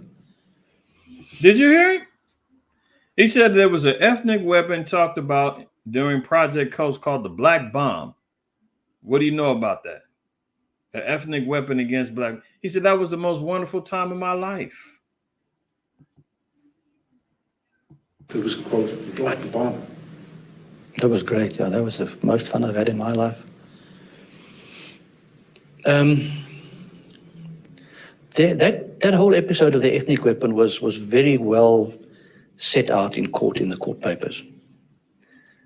What happened is we had the objective to synthesize a certain protein that was in sperm for contraceptive purposes. The objective was... Remember he said they're going to take the tree and its fruit. So he's trying to make a biological contraceptive that cuts the seed off.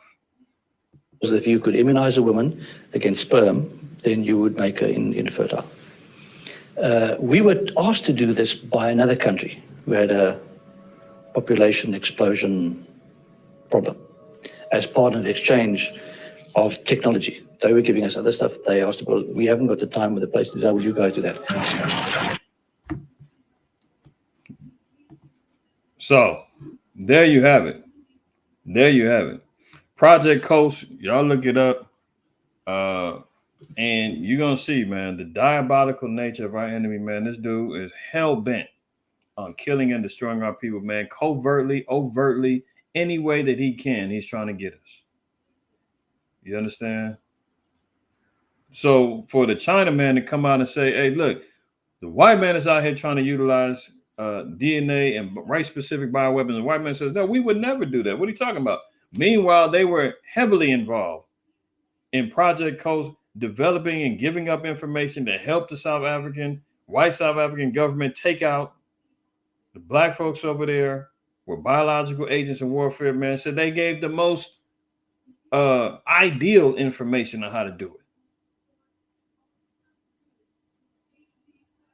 Unbelievable. So let's continue on. All right. And this is how they try to clean up. This is how they start showing you the false ways in which they put their information out there. Man, you can't trust this damn devil with nothing. Look at it. A third of scientific papers may be fraudulent. Around a third of studies published in neuroscience journals and about 24% of medical journals are, quote, made up or plagiarized, according to a new paper. This is the mad scientist. This is him concocting and building up all kind of stuff, and then go back and cook the books and erase that, put this here. You don't know what's going on, man. Some of the scientific studies that they're saying here, a third of them are fake, made up, and plagiarized. Going all about you. Take this for what it's worth, y'all. When you talk about the devil, man, you're talking about a deceiver. You're talking about one who will, lie to save his own ass or whatever, to sell his own mama, whatever. He will do it. So you can't even trust in his sciences, man. Now, science is in the Bible, it's scriptural. There's things that are actually relevant scientifically that the Bible backs up. But if it ain't biblically based, everything else goes under scrutiny, especially when it comes from him. The research referred to as a preprint, meaning it has not yet been peer reviewed, looked at 5,000 published papers as first reported by Science. So they're saying that these 5,000 papers still got to get peer reviewed by fellow doctors and scientists or whatnot, biologists, physicists. So they got to go over all of this. And if all of them agree, then they can be published and say, yeah, this is facts. But you got 5,000 papers. That's 5,000 witnesses saying what we're coming up with is a lot of this stuff is made up and plagiarized. Now, in order for it to be quote unquote official, it's got to go through peer review studies. Okay, so be it. But even when you know the whole system is crooked and corrupt, man, how can you trust the peer review system in this particular area of study? Very interesting.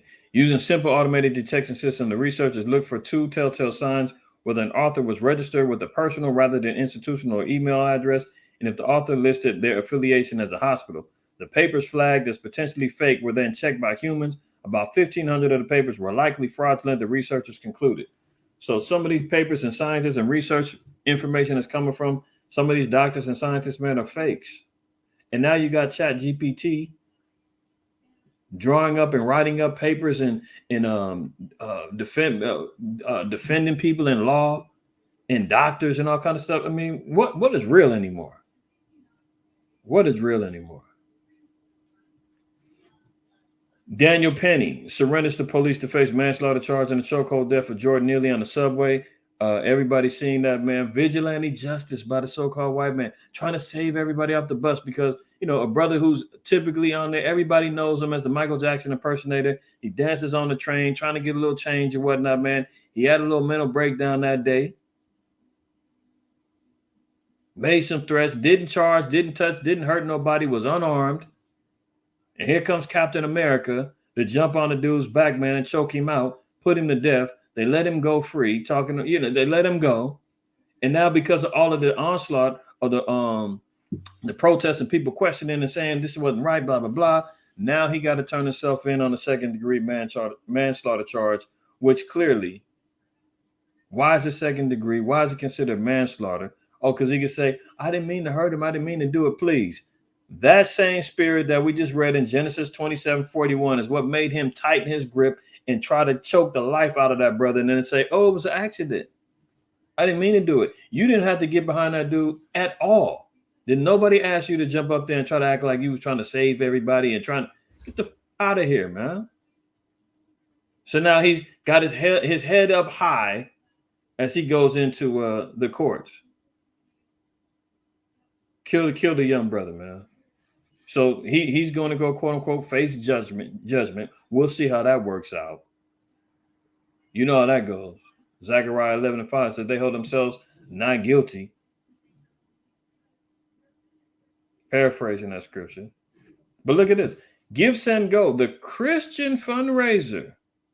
Christians that back Kyle Rittenhouse brings in $250,000 for Marine vet Daniel Penny as he faces a manslaughter charge for a chokehold death of a homeless black man. So the white Christians and already rose to the occasion, building up his legal defense fund. He's already got $250,000. Already got $250,000. Right? Now look this up.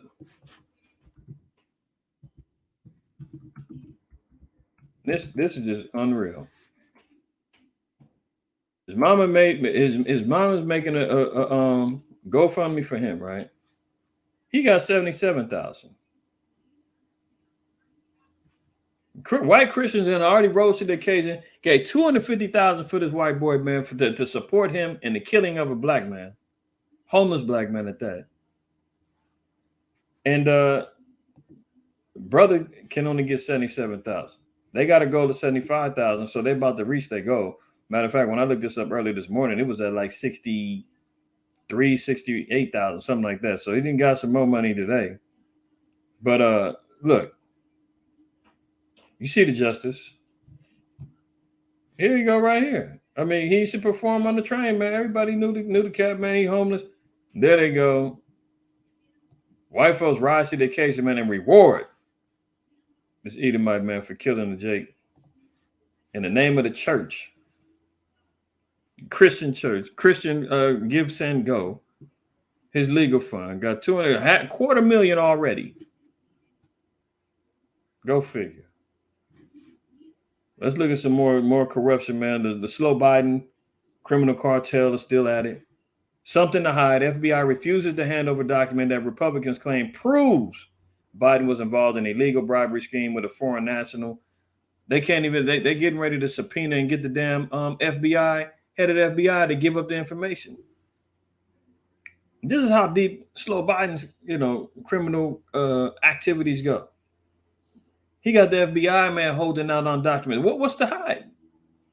If you didn't do nothing, man, why are you telling everybody, man, lock down everything, man, don't let nobody know?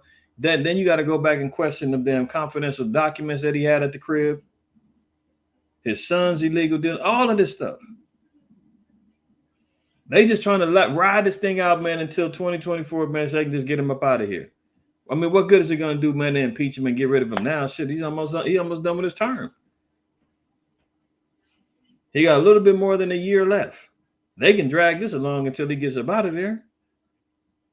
But clearly it shows you the dude is corrupt as hell. The FBI is refusing to give up information. They willing to go down for him. I'm wondering, man, what type of information, man, the slow Biden got? Either that or just his handlers, man, the elites that run and control him as a puppet. They're protecting this dude, man, like no other. Trump can't jaywalk without them, on his ass. I mean, come on. They definitely, what good for the goose ain't good for the gander. And Trump was wicked as hell too. But they don't like him like they like slow Biden. I guess, Trump don't always play by the rules. Slow Biden is a willing participant, man. He'll bend over and hand you the Vaseline. Milking it. Biden's grandchildren and Hunter's current wife are among the 10 family members who received foreign cash through influence peddling scheme, Republicans claim. So it's a claim, but meanwhile, when they're trying to get the proof to prove their claim, they're being told, no, we're not giving this up. I wonder what's in the laptop, what's in the information. We seen Mark Zuckerberg and all of them come out say that the FBI hit them up and told them any talk about that laptop, man, is Russian disinfo, man. And that's the storyline we're going with. Anybody that's peddling on their pages, man, suspend them, put them in Facebook jail, delete their Twitter accounts, do what you got to do, but we're covering this up. The whole family's profiteering off of this. Biden family pocketed $1 million from convicted Romanian, while VP Joe gave anti-corruption speech in Bucharest. The GOP influencing peddling probe into $10 million in foreign cash reveals Hunter set up 15 companies after his dad became VP. So this is all under Obama's reign. Slow Biden is the VP. He's making all these backdoor deals, collecting all this money. I mean, you got to wonder, how do these politicians, man, leave up out of here multimillionaires? I mean, the president's salary is like six figures, low six figures. So you got to know, man, the senates and governors and everybody, they making less than the president. But all these cats got multi-millions of dollars. Come on. All these little backdoor deals, man, is how they make their money. Imagine this dude's down there been in politics almost 50 years. So he's been lining his pockets and making all kind of connections since then, sitting on paper, but it's all corrupt. Look at it. Dianne Feinstein, 89, returns to Congress in a wheelchair after shingles absence. Ailing Democrat senator says she's still suffering side effects and will now take a lighter schedule. Look at this creature, man. Look at her hands. You can see the bones in her hands, and it looked like she got a web on her hand. Look at it. Don't that look like something out of a damn movie? I don't know if y'all can see it good, but if you look at this image, man, it look like her hand is not human. Can I increase this? Look at it. You tell me that look human. Tell me that look human, man, and I'll log off. This creature right here, Dianne Feinstein, man, been a senator and for who knows how long, my whole life and then some. And how do I get this thing? Okay, my life and then some. See, this is Esau, man. Refusal to give up.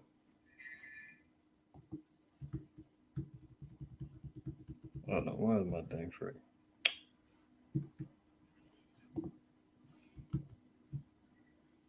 Damn it.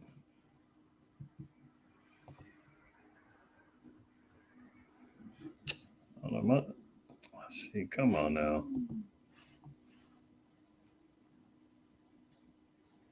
Diane didn't like that. Diane didn't like me messing with her little decrepit hands. See, now my damn thing is tripping again. Hold on, y'all. Shalaki.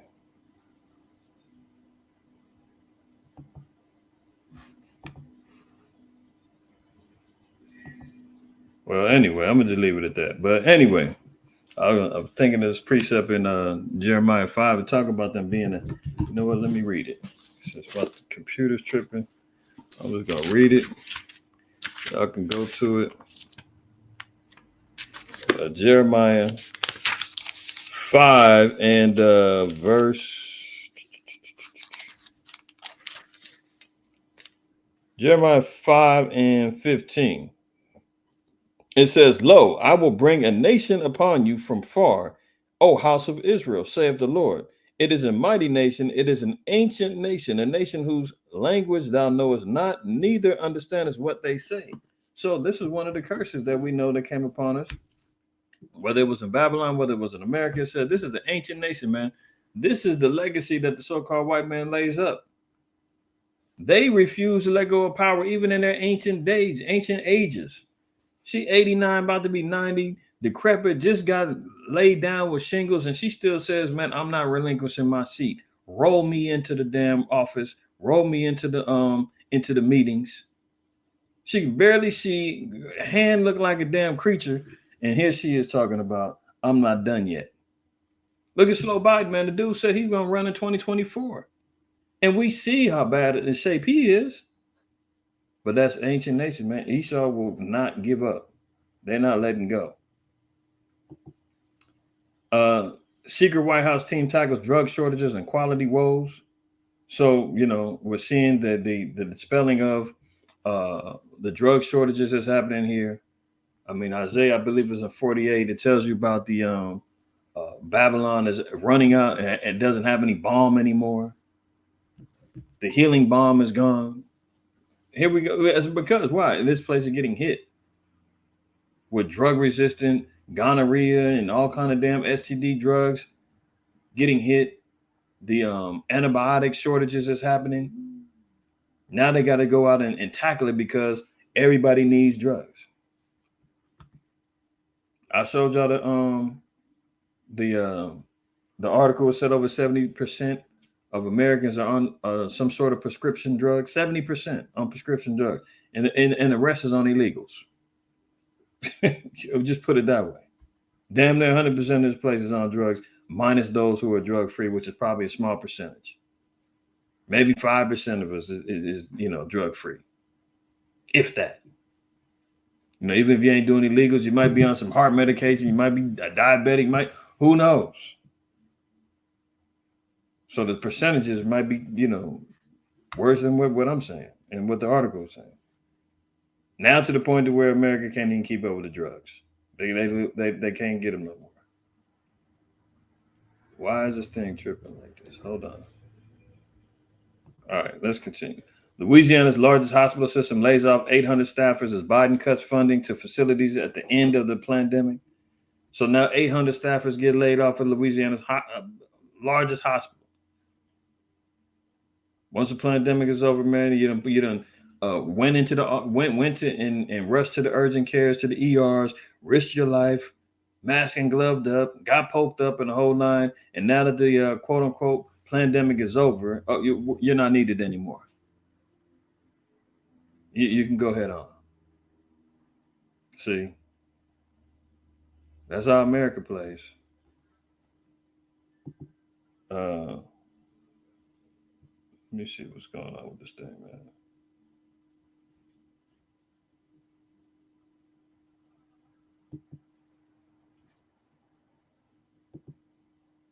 Let me put that off. I don't want to present it.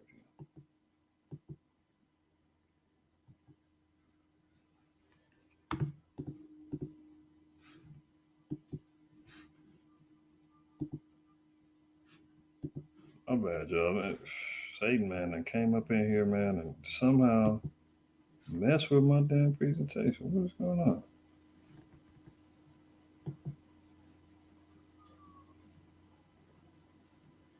Ever since I zoomed in on that creature, man, she done messed around, and I shouldn't have did that one. Okay. All right, so let's go back. I'm gonna make this one quick. I'm gonna run through some of these, man, and y'all, because I don't know what's going on. All right, so layoffs is happening in Louisiana's largest hospital. 800 gone. FDA updates blood donation policy to include gay and bisexual men. So the FDA, good old FDA, is telling you, you can we can accept blood from the LGBTQ plus HIV community now. It's all good, right? Because of the blood shortages that's happening. We need more donors. Now look at this. FDA on Thursday loosened restrictions on blood donations by men who have sex with men. A change that could ease blood shortages by allowing more people to donate. Now the question is why was it restricted from the beginning if it's all natural? Oh, there's no problems. They're no different than anybody else, so forth and so on, huh? Why would the Food and Drug Administration put restrictions on receiving blood from people who are doing unnatural sex acts? What are they involving? What are they going against nature that could affect somebody who is quote unquote normal? That's the question that needs to be asked. The agency said it will recommend a series of individual risk-based questions that will be the same for every donor, regardless of sexual orientation, sexual gender. Gay and bisexual men in monogamous relationships will be allowed to donate blood. Oh, so they have to be monogamous, right? There has to be a qualification. Why? Because otherwise, the vast majority, I'm not going to say all, because I don't want to, get flagged or whatever, but many endorse and, run with a fornication lifestyle. Multiple partners all over the place, don't care, unsafe, drug, and all that stuff. Y'all know. But look at this. Monkeypox, known as Mpox, is showing signs of return. Oh, remember that was going on? Remember all the videos, man, cats showing all the bumps and all the breakouts all over their face and mouth and everything else?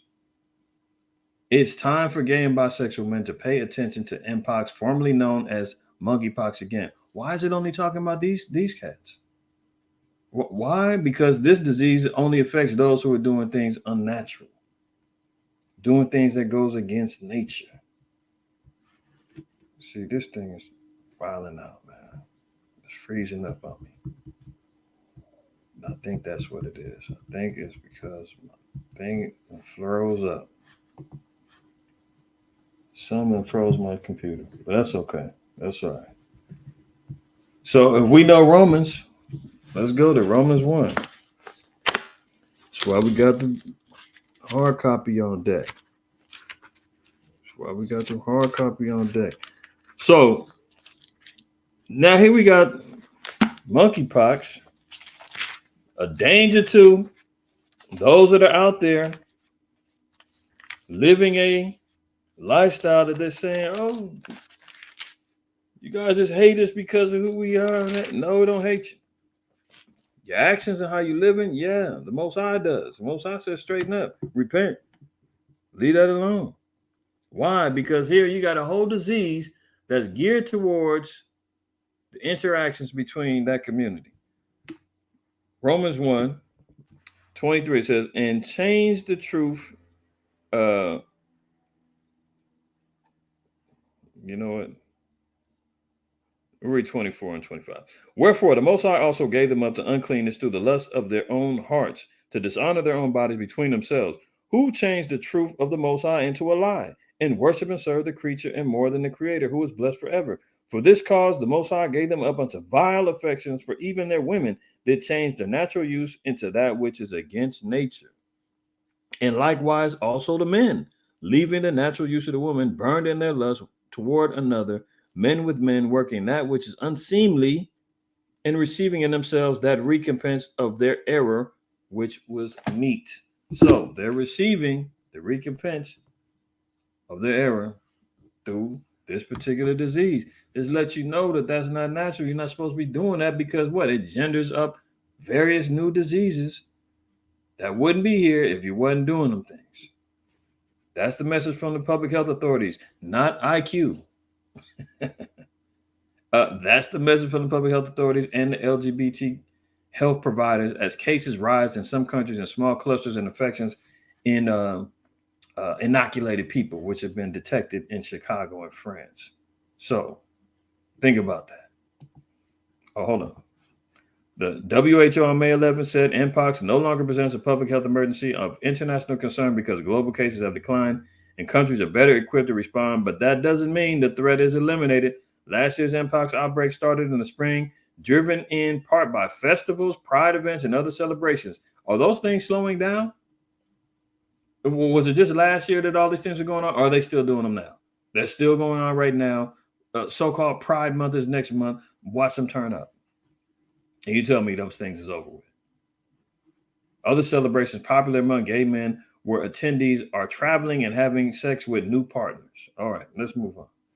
A retail giant sells transgender clothes for infants. Yeah, we're talking about Target. Target now is selling clothes for infants. For whatever reason, my system froze up. If I close it out, it's going to shut down the stream. We're just going to stay on here. I had a video. Somebody went inside Target. They were filming, showing the new line of clothes. They got onesies on, promoting the LGBTQ ideology. They've got rainbow, a whole section full of rainbow stuff and all that, man. This is why the Most High is having Jakes run up in Target, stealing every damn minute, shutting them down in various places like Chicago and San Francisco and other places, because they need to be shut down, man. This is ridiculous.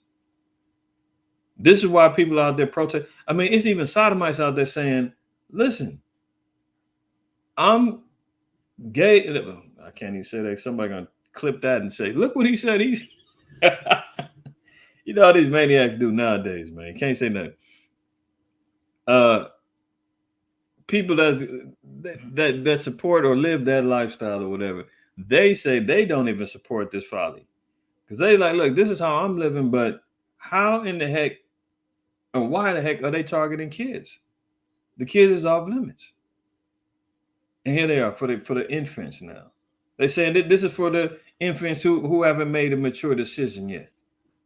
But they sure are going to represent it with a t-shirt. They sure are going to represent it with a onesie.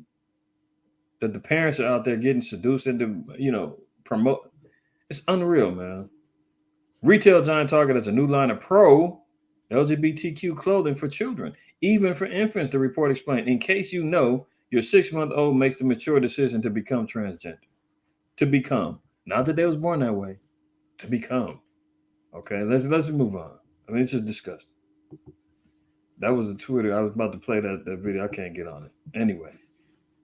Every branch has drag queens. U.S. Navy drag queen defends drag queen recruitment as nothing new. Remember we brought that out last week? Joshua Kelly, the face of the digital campaign for the Navy now is trans or drag queens, I should say. Who knows what?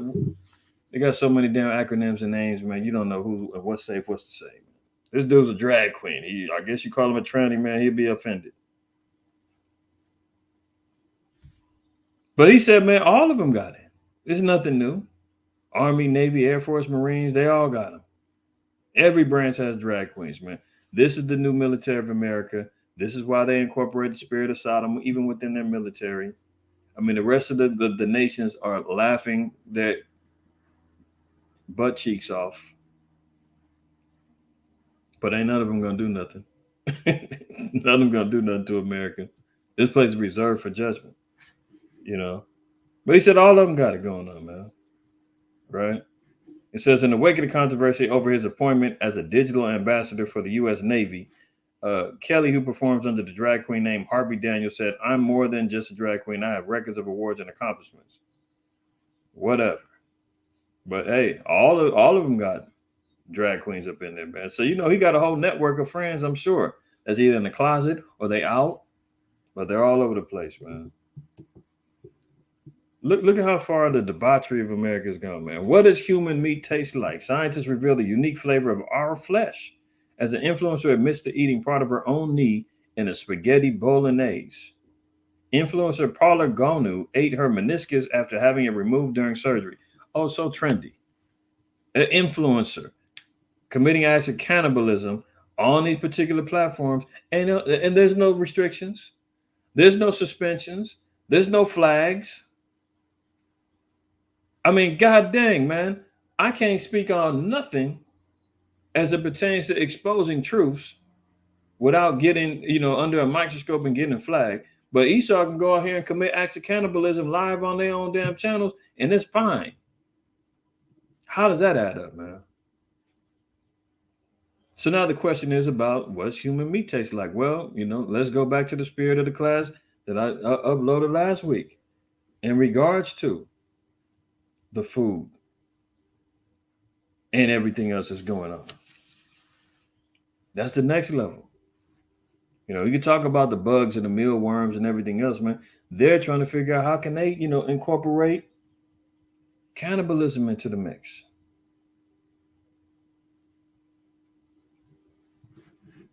Hold on, y'all. This thing is tripping.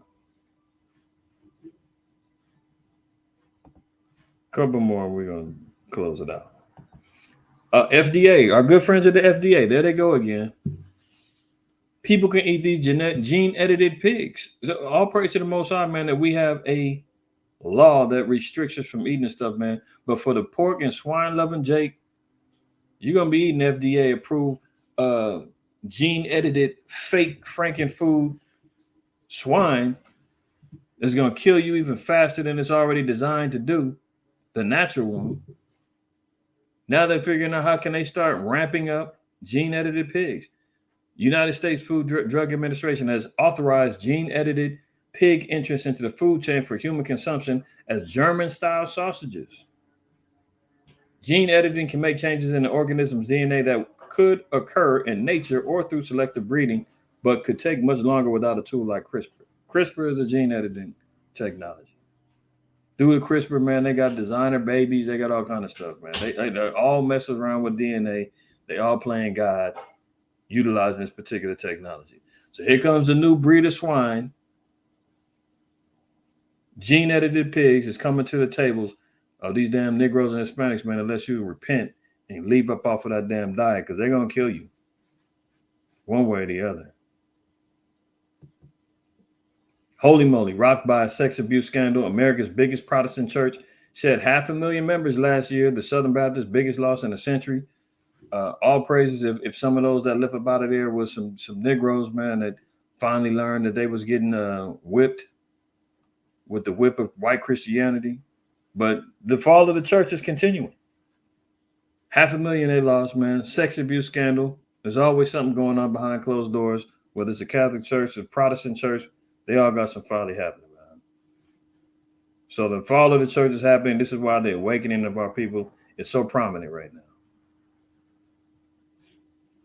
Dang it. Okay, let's go back here. All right. Look, repeat bankruptcies are piling up at its fastest rate since 2009. As much as we keep hearing about, certain economists are talking about, oh, it's not going to be that bad. The economic crash won't compare to 2008. It's already there, man. Didn't we just get through talking about last week? The 3 banks that crashed was already bigger than the 20 plus that crashed in 2008. And that was leading up until what, March or April? Now they're talking about repeat bankruptcies are piling up faster than 2009, which is right after the 2008 collapse. It's already just as big or worse. Already just that big or worse, man. And we're just in the beginning stages. We still got some time to go this year into 2024. And America still hasn't solved this debt ceiling issue. Debt ceiling talks derailed again as Biden's crunch talk with Kevin McCarthy is postponed as U.S. inches closer to catastrophic debt on a $31 trillion debt. They're supposed to meet trying to figure out how they're going to get this budget thing figured out, how they're going to, be able to, accumulate some more credit, some more debt to pay off debt. And they said, well, we got to postpone the meeting. There's other things we got to talk about. I need to go on my vacation. I had it scheduled. Well, according to Janet Yellen, the Secretary of the Treasury or whatever her title is, she claims that America's money is going to run out come June 1st. So more than likely, they're going to have enough money to pay their debts for June. And then come July or August, they're going to be asking, what do we do? That's when all the Social Security is going to get hit. Payments is either going to be less or none at all, or they're going to tell you, man, we'll write you an IOU. We'll pay you once we got this thing figured out. Who knows how long that's going to be? Federal employees going to get laid off, or they're going to get struck with some, can you work for free until we can get this thing figured out? I mean, who can afford to do that in the age now where inflation is where it's at? Credit is people's credit and, mortgages and bills and all the other stuff got to get paid. They can't wait for a new check for them to get their things figured out. Remember, it said 8,000 people are going to get laid off or fired or going to get affected if they can't pay them bills. So they're postponing meetings. They ain't got but, a couple more weeks left to figure this thing out. And then all hell's going to break loose. The market is going to crash, everything. If they default on their debt, all hell is going to break loose. And they can't get it figured out yet. Oh, look at this. Goodfellas, Ray Liotta's cause of death released a year after he died. They waited a year to let us know that poor Ray Liotta had respiratory insufficiency due to a pulmonary edema, fluid in his lungs, and acute heart failure. Oh. Cause of death due to heart and respiratory system issues. Heart and respiratory. I wonder why they waited a year to let that out. I wonder what else is causing heart issues. People that's been dying from heart issues. Didn't the brother from Lance, what's the brother name? Lance, whatever his name, Lance Riddick from John Wick and The Wire and various other TV shows and films? Wasn't his cause of death heart related? You tell me. Another one bites the dust. And you know where I'm going with it, but I'm not going to say. Good news, man. Good news. Not gonna leave y'all on a bad note. New Orleans senior, man, 16. Man, look at this kid, man. He don't look like he's 16, but you know, I don't know what you blaming on, man. But these kids is now growing up looking like they damn near 28. And he's 16. Young brother, man, 16-year-old choosing to go to Cornell University after being inundated with a record 10 million in college scholarships, man. Let's salute our young generation, man, that have somewhat of their heads on straight, man. That are still showing us to be a wise and understanding people. Chosen, Deuteronomy 7:6. Let me read Daniel 1. And I'm gonna read verse Daniel 1, I'm gonna read 4. It says, you know what? I'm gonna read 1 down. It says, in the 3rd year of the reign of Jehoiakim, king of Judah, came Nebuchadnezzar, king of Babylon, unto Jerusalem, and besieged it. And the Most High gave Jehoiakim, king of Judah, into his hand, and part of the vessels of the house of the Most High, which he carried into the land of Shinar, to the house of his power, of his God. And he brought the vessels into the treasure house of his God. And the king spake unto Ashpenaz, the master of his eunuchs, that he should bring certain of the children of Israel, and of the king's seed, and of the princes, children in whom was no blemish, but well favored and skillful in all wisdom, and cunning and knowledge, and understanding science, and such as had ability in them to stand in the king's palace, and whom they might teach the learning and the tongue of the Chaldeans. So it says that they were seeking out children of Israel who were well favored, skillful in all wisdom, cunning in knowledge, understanding science, and had the ability to learn and stand in the king's palace. And as we know, Daniel was one of those brothers, man. As we drop down to verse 6, it says, now among these were the children of Judah, Daniel, Hananiah, Mishael, and Azariah, unto whom the prince of the eunuchs gave names, for he gave unto Daniel the name of Belshazzar, and to Hananiah of Shadrach, and to Mishael of Meshach, and Azariah Abednego, a bad Negro. So when we see our people, man, rising and shining like they did, you know, these youngsters, man, coming up, you know, our people is already gifted with knowledge and wisdom and understanding. And it just has to be brought up, man. The Lord said that we're a special people.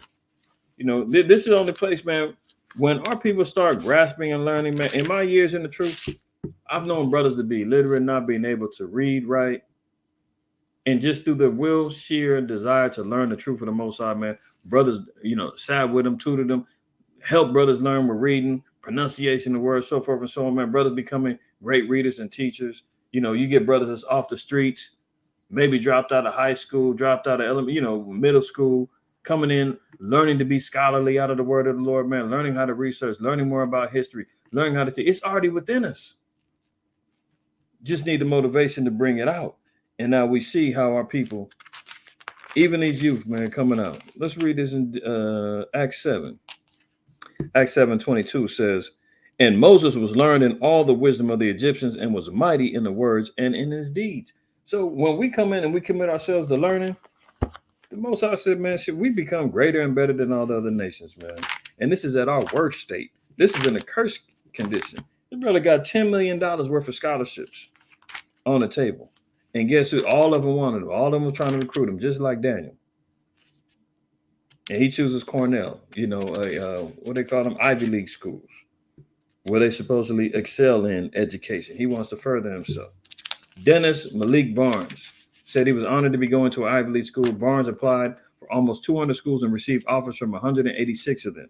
Shame on the ones who didn't accept him. I mean, they said this dude's GPA was over 4.0. It was 4.6 or something like that. Like the dude was A+ in everything. High education, man. And if you look at him, oh, he's got braids. Oh, you know, you would think average nigga, he intimidating. Who knew this little dude was a genius? You know what I'm saying? 1 Kings 4:30. That reads, let me get to it. We see that one. 1 Kings 4:30 says, and Solomon's wisdom excelled the wisdom of all the children of the East country and all the wisdom of Egypt. That's how our people move. So salute to this young brother, man. Dennis Barnes, Malik Barnes, man. $10 million worth of scholarships to be able to go to Cornell University. And I know some of you little hardcore Israelites out there, man, the hell with that. Going to the white man's school and blah, blah, blah, blah, blah. It ain't about the school, man. It's about recognizing the intelligence that our people possess when we put ourselves in the position of being great, as being the Deuteronomy 7:6 people that we're supposed to be, the Deuteronomy 4, that when we keep the laws, being a wise and understanding people, we just got to seeing that Daniel was well learned in all the ways of the Chaldeans and the knowledge and the sciences and so forth and so on. That's why I said science, it ain't all bad. The science in the Bible and the learnings of our forefathers and the prophets, they learned, but it's application. So he said he want to study computer science and considering going to law school. So, maybe this could be a brother, man. He go out there and he fight I don't know. The system is so crooked, man. It's just hard for anybody to come up and try to make any changes, man. But salute to the young brother. Here's another one. 2 New Orleans teenagers say they proved the 2,000-year-old Pythagorean theorem. Look at these 2 young sisters. 2,000-year-old Pythagorean theorem has yet to be solved, and these 2 came up with a formulation that says they may have solved it. He's talking about 2 young sisters. 2 black teenagers. I hate that they even had to put that in a damn article, man. Every time it just seems derogatory. 2 black teenage girls. Oh, it had to be them. Let's identify them with the byword and the proverb. From New Orleans say they could be the first mathematicians in at least 2,000 years to find trigonometry proof of the Pythagorean theorem. Most of our people can't even pronounce that, man. So imagine these young sisters were able to develop a calculation that could solve this 2,000-year-old mystery. Now, the teachers and everybody else are saying, oh, we don't know. It's not foolproof. We need to have a peer review. Let's not, celebrate them and say that they've done it. We still got to backtrack it and figure it out. But let's at least celebrate them for trying. They're already trying to shoot them down. After we get it peer reviewed and it is approved, we would publish it in an undergraduate journal. Calcia Johnson, one of the high school mathematicians, said, and then it would be cemented in pretty much the math world. According to Johnson and her classmate Nakia Jackson, the high school seniors of St. Mary Academy could be the first to use trigonometry to prove the Pythagorean theorem. According to UCLA's computer science department, scholars in ancient Babylon and Egypt knew of the theorem, and it was displayed on a 4,000-year-old Babylonian tablet. Pythagoras was an ancient Greek philosopher who revealed it to the Western world nearly 2,000 years later. So these young sisters, man, is out here figuring out ancient calculations, revolving math and so forth and so on. That ain't my strongest subject, but it's impressive to me that 2 young sisters in high school was able to even formulate solving a math mystery for over 2,000 years. And this is another one, man. Look at this young sister, 11. This 11-year-old child prodigy has a higher IQ than Einstein and Stephen Hawking, man. She done excelled the wisdom of the ancient Chaldeans, Einstein, Stephen Hawking, man. At 11 years old, man, she got a higher IQ than some of Esau's greatest. Man. That shows you the greatness of our people, man. If we could just drum it up, pull it up out of us, Esau will really see how great a people we are. We would see. The hell with Esau already knows. That's why he does what he does to us and to keep us down. Our people need to know. Let's put it that way. An 11-year-old child prodigy from Mexico City, Adahara Perez Sanchez, is making waves globally with her exceptional intelligence. Adahara's IQ surpasses that of Albert Einstein and Stephen Hawking, who are known for their remarkable contributions to the world of science, and both had an IQ of 160. The young girl is set to receive a master's degree in engineering with the dream of becoming an astronaut for NASA. She's about to get her master's degree in engineering at 11 years old, man. Adahara's childhood was not easy. Growing up in a low-income neighborhood of Tlahuac, Adahara was diagnosed with autism at the age of 3. She faced many challenges in school, including bullying from her classmates, which led to her isolating herself. However, her mother, Nayela Sanchez, noticed her daughter's talent in mathematics, which was confirmed when she was enrolled in the Center for Attention to Talent, a school for gifted children. Adahar's IQ was measured at an astonishing 162. So it's not all bad out there, y'all, man. There's always some good stuff, man. I'm gonna try to find more, for us to share on DSTN. Well, look, here we go again. Wendy's, Google trained next generation order taker and AI chatbot. So, been saying it for years. They're gonna move out every sector where Jake's is working, gonna be replaced by AI. Many of y'all know they got a fully automated McDonald's down in Texas now. So the jobs and the service industry jobs that our people have been accustomed to utilizing for income is going to be replaced by AI and chatbots. Man, look, it says the fast food chain has customized a language model with terms like JBC for a junior bacon cheeseburger and biggie bags for meal combos. So they're already programming them to even understand the little slang terms for ordering. So it can't even be like, yeah, give me the JBC and the such. And the AI is like, what is that? No, they're already programming them to understand how a human would talk in short term. So, they're working on trying to get that replacement done. Wendy's, McDonald's, all of them going to be falling in line. Because if we're seeing many of the fast food chains are closing down. We've seen Burger King, they closing down. They're closing up shop. They're all going to have to consolidate and save money. And how else are they going to do that? To get rid of employees where they're paying salaries and medical benefits for. They ain't got to worry about Negroes in there fighting. You see the videos. Jay coming into damn Waffle Houses and wherever else, and Burger Kings and McDonald's fighting with their employees. They ain't got to worry about all of that, man. They're going to put the AI bots up in there, chat bots, and that's going to be the end of all of that. Okay. California Reparation Task Force demands racial discrimination is legalized.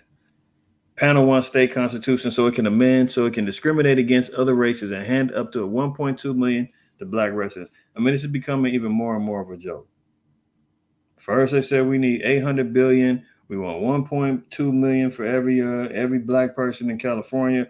Oh, and by the way, we want racial discrimination legalized. We want to be able to discriminate against other races. I mean, who's going to sign off on all of that? To allow us to be able to racially discriminate against anybody else, and you're going to give us money for it too. I mean, they just playing these Negroes, man. They say, yeah, what else do you want? Yeah, what else do you want? Remember that I went over that a while back? And they got these niggas thinking that, yeah, they're going to get all of this stuff. Newsom declines to publicly support reparation payments recommended by California Task Force. So the governor has spoken.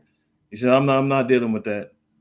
I'm not supporting that publicly. Now he came back and tried to clean it up and say, oh, we got to let the process go. I signed off on the task force.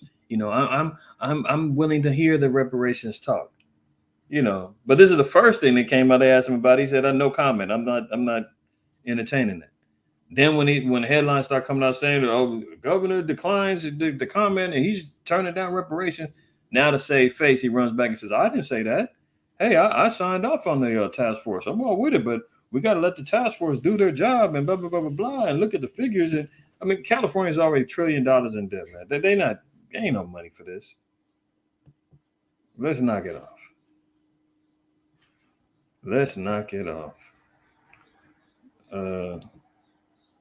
So there you have it, y'all. There you have it, man. All praises, honor, and glory to the Most High, while Yahweh Shai, man. Yeah, you see me. I had to slow down. I already got one down. I don't need another one down. And notice, just as soon as we get up off of the last go round of suspensions, man. Here they came right back next month. Everything was clear. We was free and clear in April. I think the end of March, early April, we was free to go. And boom. There they came right back and got it. It's all good. Hezekiah, shalom, right? Shalom. Shabbat shalom. Ashar, what you say? Zulu with Forrest Whitaker 2013 movie has parts in about that. Good reference. I never heard of that movie. But maybe I'll look it up. Zulu with Forrest Whitaker, 2013 movie. Yeah, but that's very interesting, man. Very interesting, man. The diabolical nature that this man puts on our people is unreal. Unreal. Something is going on with my damn computer in this mouse, but okay. I don't know what's happening. Y'all can see I'm dealing with some issues on my screen. But anyway, I'm gonna go ahead and close out there, man. We almost gone 3 hours, man. Almost 3 hours. But all praises, man. Thank you for y'all tuning in, hanging in there with your brother, man. Y'all could be tuning in anywhere else, but you decided to dedicate a portion of your Sabbath with your brother, man. All praises, honor, and glory to the Most High, man. Y'all be well, man. Enjoy the rest of your Shabbat. We'll be having our closing Sabbath class, Messengers of the Covenant. Will be up 4 p.m. Pacific Standard Time. Don't miss it. Don't miss it. I know y'all like DSTM and tune in for that. It's all good for that. All praises, man. But we also got to get the rest of our meal for the evening and for the rest of the day. So tune on in, man, in a couple hours, man. Join us for our closing Shabbat class, and we'll see y'all then, all right? Y'all take care. Be well. All praise, honor, and glory to the Most High. Make sure you always remember, fear the Most High. Keep the commandments.